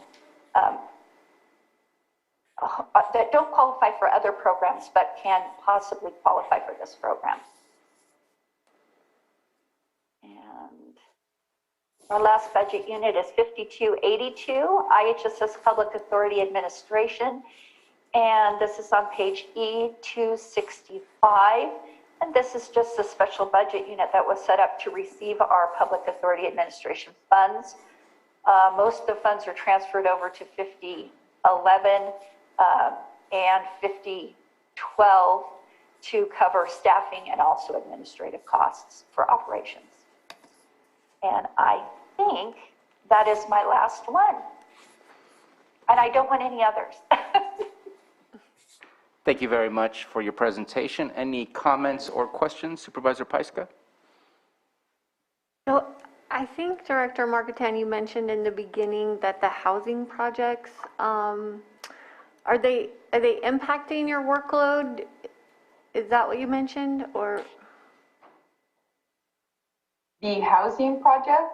Yeah, I thought that we had spoken before about how you have these housing programs in your department, and as we look to maybe have a housing coordinator in our county, maybe it would be a better place for some of these programs? Oh, I don't disagree with that. I think that, you know, at a certain point, the department was the only place that could, you know, have the capacity to accept these programs. They are not a good fit. They are not traditionally social services programs. And I think, you know, it is, would be up to the county to determine where they might be a better fit. But I think, you know, there's a benefit and a synergy that happens when you have, you know, one department or agency over a certain programs. And I think that, you know, in other counties, there's a separate housing authority. Just, you know, it hasn't happened yet here in Lake County. Having said that, I will say that this year and last year, the governor in California has put down a lot of funding for housing through the Department of Social Services and then also through behavioral health. And so it feels like we're actually getting deeper into the mix with housing. But those are actually social services programs, whereas Section 8 and programs like the home loans are not social services programs. So I would certainly be amenable to having conversations about where those programs may be a better fit. And if those programs were to move, would would the staff associated with them move to a different place, or would that free up your staff for other things? Well, I would like to think it would free up the staff for other program areas because they do a fabulous job. But, you know, I think that is one of the many things that would have to be discussed. The thing that, you know, I don't know if I really kind of emphasized it enough is that these programs do not come with a good amount of administrative funding. And so I think that is one reason that they did end up at social services is that you know, we're more able, because of the size, to kind of contribute administrative money to fund the staff for these programs. But most of them are, you know, most housing authorities are very diversified and bring in different funding streams and actually make money. But this one, you know, we are limited because we just don't have the time or funding to be able to commit to growing the programs out where this housing authority could be self-sustaining. So Supervisor Pyska, if I could add to this and kind of respond to your questions too, what to do with Lake County housing programs, not just the DSS programs, but other housing programs is at least at the top of my list for the Economic Development Task Force. We've had some conversations. These conversations need to continue this year, and at least from my view, I hope Supervisor Simon and Chairman Sabatier agree that we need to come back to the board with some recommendations as soon as we reasonably can. Because it's not just these programs that DSS operates, it's other opportunities that we're missing, I believe, or have the potential to miss during a time when there are tremendous opportunities coming our way. And we don't have a contractor service or staff dedicated to going after those opportunities. I appreciate that because I feel like this is where we need to grow sooner rather than later, so we can be set up for these opportunities. But what we're not sure of yet is whether it should be staff or a contract agency or what have you, but it definitely needs to be a priority. Okay. And then I'm also glad that you brought up the IHHS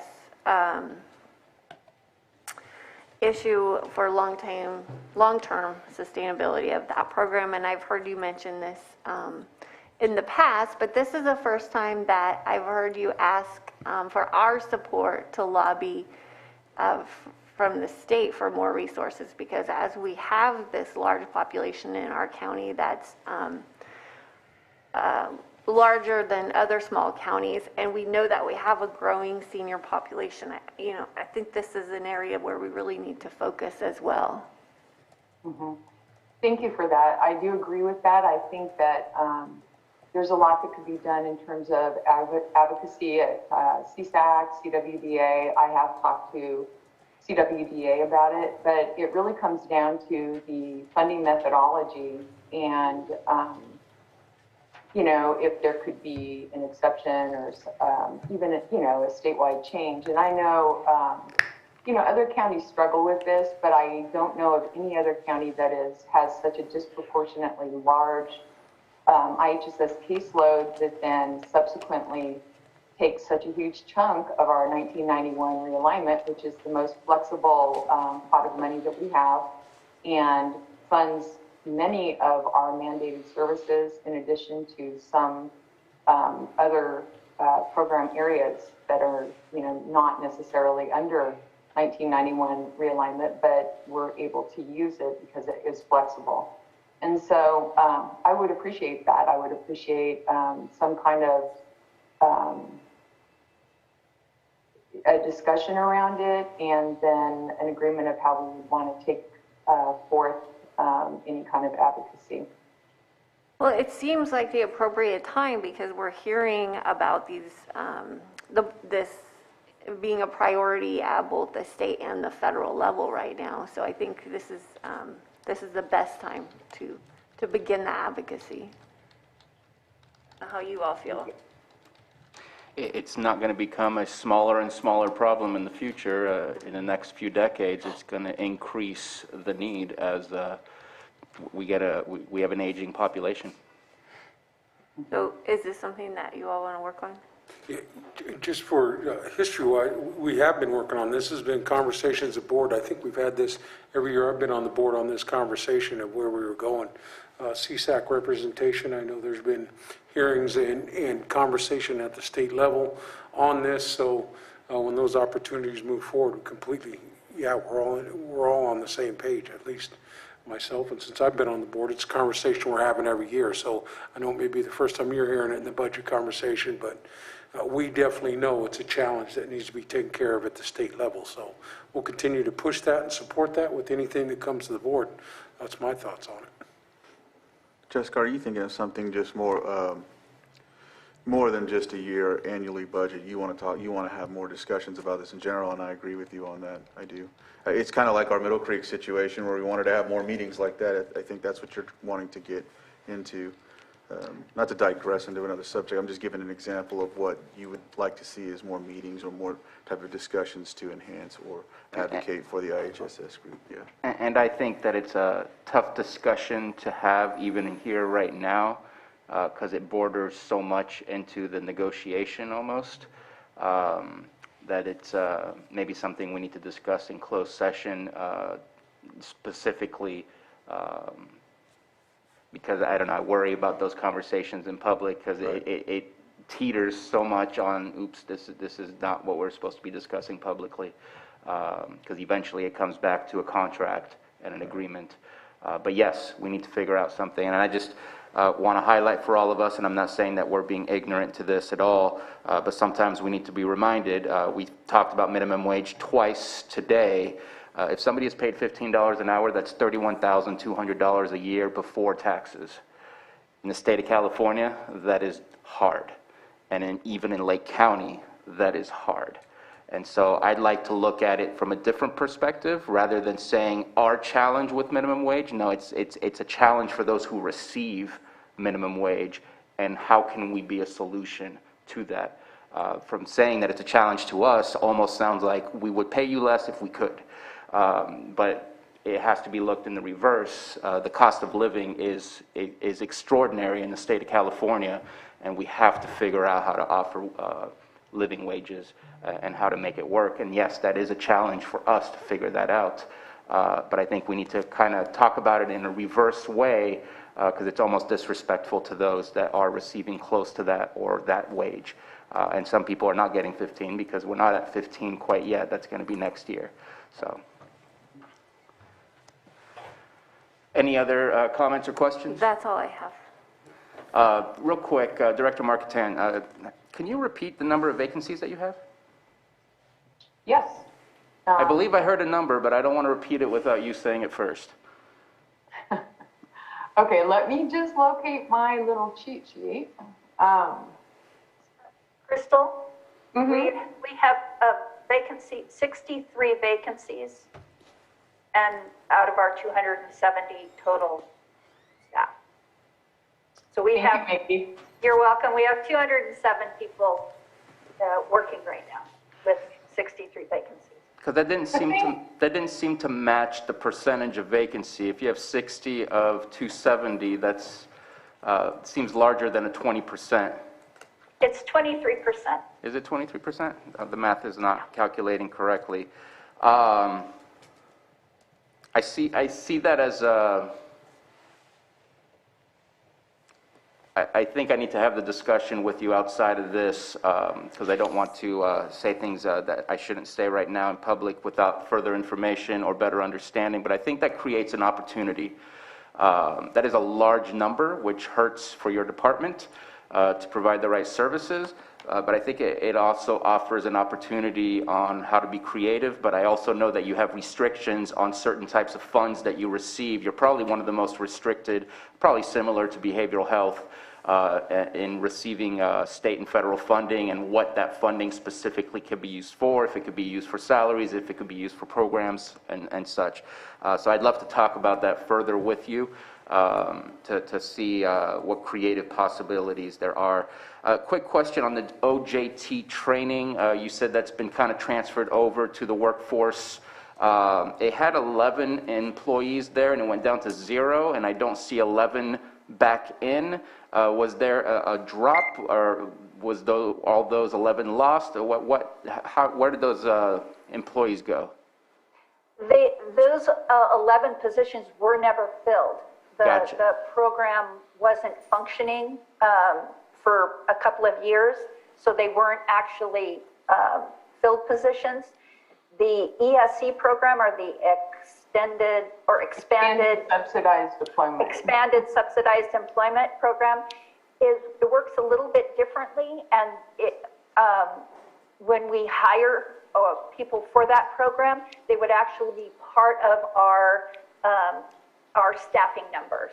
They wouldn't be a separate staffing number. They would be included in our county employee staff numbers.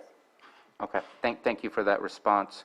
And also one thing I was looking at, you have a number of facilities, and I believe that all of them are rented or leased. I don't believe that you own any of your own facilities, or that we own any of your facilities that you use. I don't see in here much for reserves, and wondering if you have a capital, or in the leases that we have, are you in charge of the repairs and upgrades? I know that we had to do all the upgrades for PSPS on our own, and things like that. Are we responsible for all those things, or does that also fall on the landowner at some points? It depends on the agreement that we have with them. There's a lot that the building owners will do for us, like they'll do the new roofs, and they put in new air conditioning and stuff like that. But anything that is a repair or a change in the inside of the building, we are normally responsible for. Okay, so the main structure, the bones of the building, is their responsibility. And then anything in addition to that falls on us. Okay, so it's not the same needs for capital improvements as, say, the courthouse or something like that? No. Okay, appreciate it. Thank you. I would add to that, that, we do pay a lot of money in leasing costs. I think we're precluded from owning our own building. But what we are looking at, because we do want to adopt a permanent remote work policy, in part to retain staff who prefer the remote work option. We are looking at downsizing, and that would also would create some cost savings for the department. And we would look at, how to arrange our programs differently, and possibly improve access at the same time. So we're currently studying that. Thank you. Any further comments before we open it up for the public?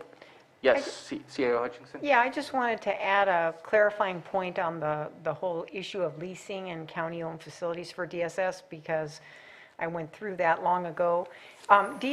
Conceivably, the county could own a building that it placed DSS in if we had one that was large enough. Of course, we don't. But what can't happen is that DSS allocations can't pay rent to the county. That is the issue. So if we owned a facility that we allowed DSS to use, we just have to let them use it. And so neither do we have the facility nor the capacity to allow a large department to use it without paying its fair share for it. So that's been the issue. I mean, primarily it's been the issue is just the lack of facilities in Lake County. But okay. Thank you for that clarification. Let's go ahead and just checking in. I don't see Supervisor Scott. There she is. Zoom room or board chamber, any comments on social services? Let's bring it back. Mr. Chair, I move to approve Budget Unit 5011, 5012, 5115, 5121, 5122, 5125, 5164, 5165, 5168, 5169, 5281, and 5282. Second. I have a motion from Supervisor Scott and a second from Supervisor Crandall. Roll call, please, Johanna. Supervisor Simon, Yes. Supervisor Crandall, Aye. Supervisor Scott, Aye. Supervisor Pyska, Yes. and Supervisor Sabatier. Aye. Thank you. Thank you. Thank you.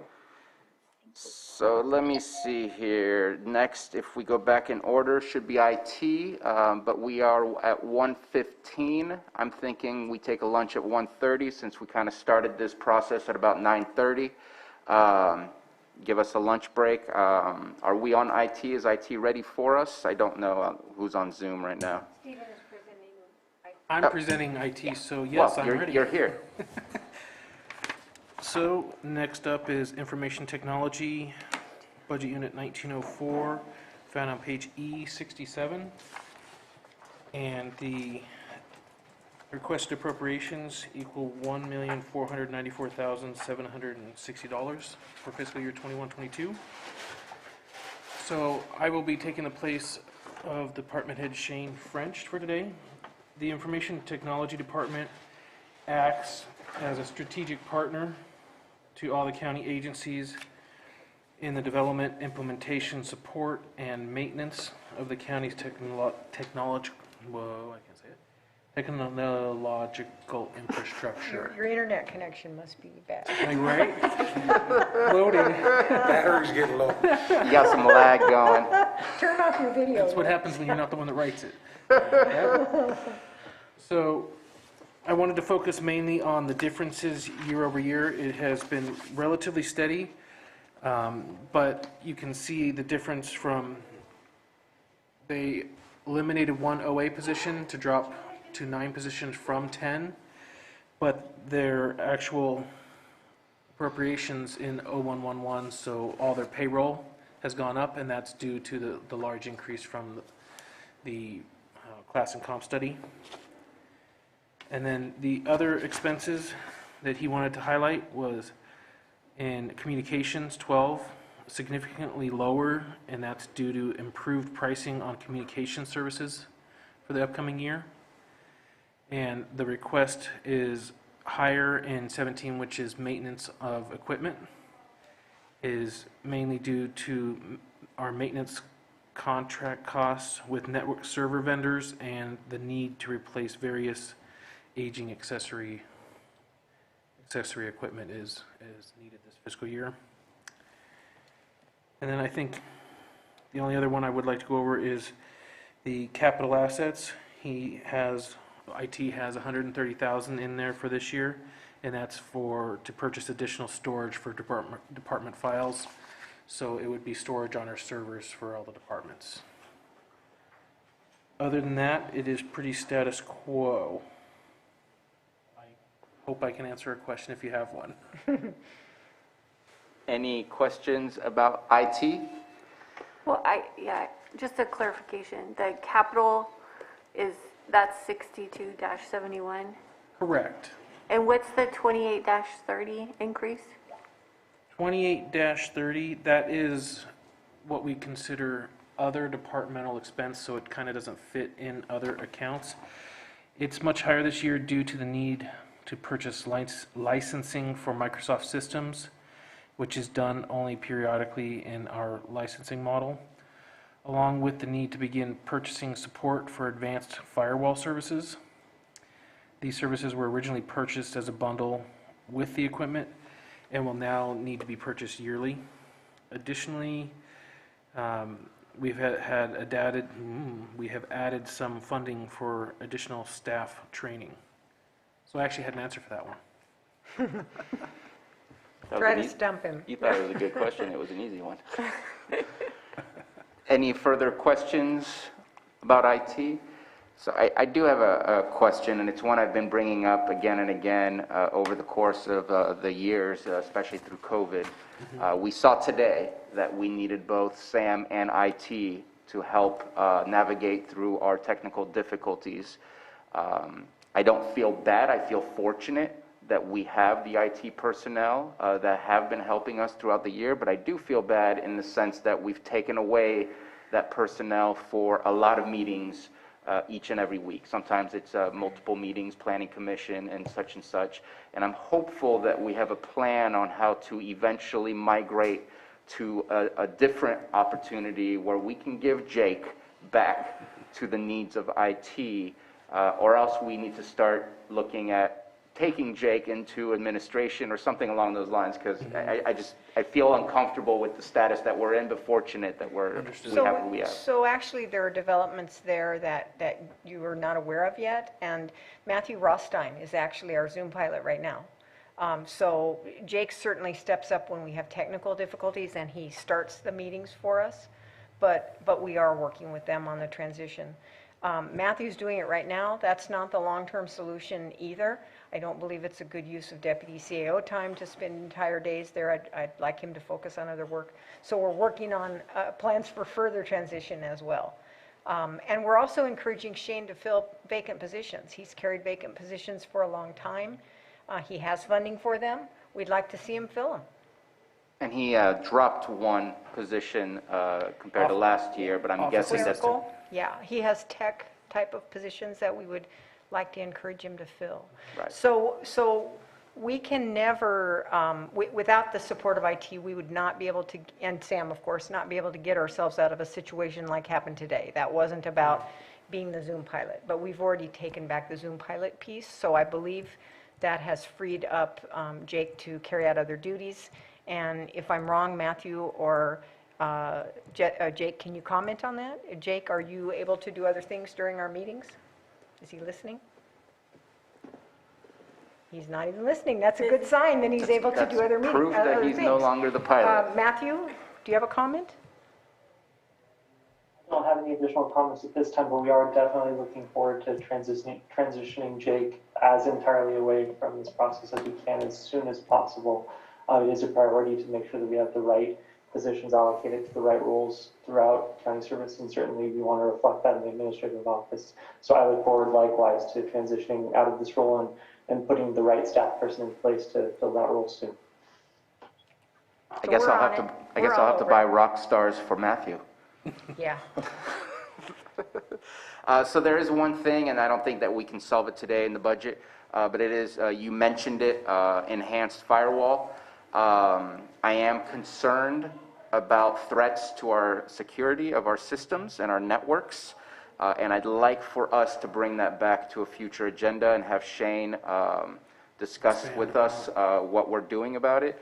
I know that we've seen throughout the nation that water districts, municipalities, and others have been hacked, some with ransomware, some with just doing stuff with their data or manipulating their systems. I know we use SCADA systems for our water districts so we can access them remotely and things like that, and those are exactly the type of things that unfortunately have been abused.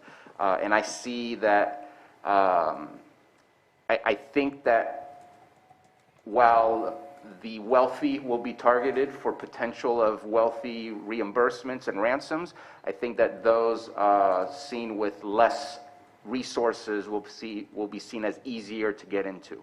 And so I think that we need to make sure, and I know Shane French is on top of these things, but I want to make sure we're providing him with the right level of resources to be able to secure all of our information and our network. So if we can bring that back whenever is possible.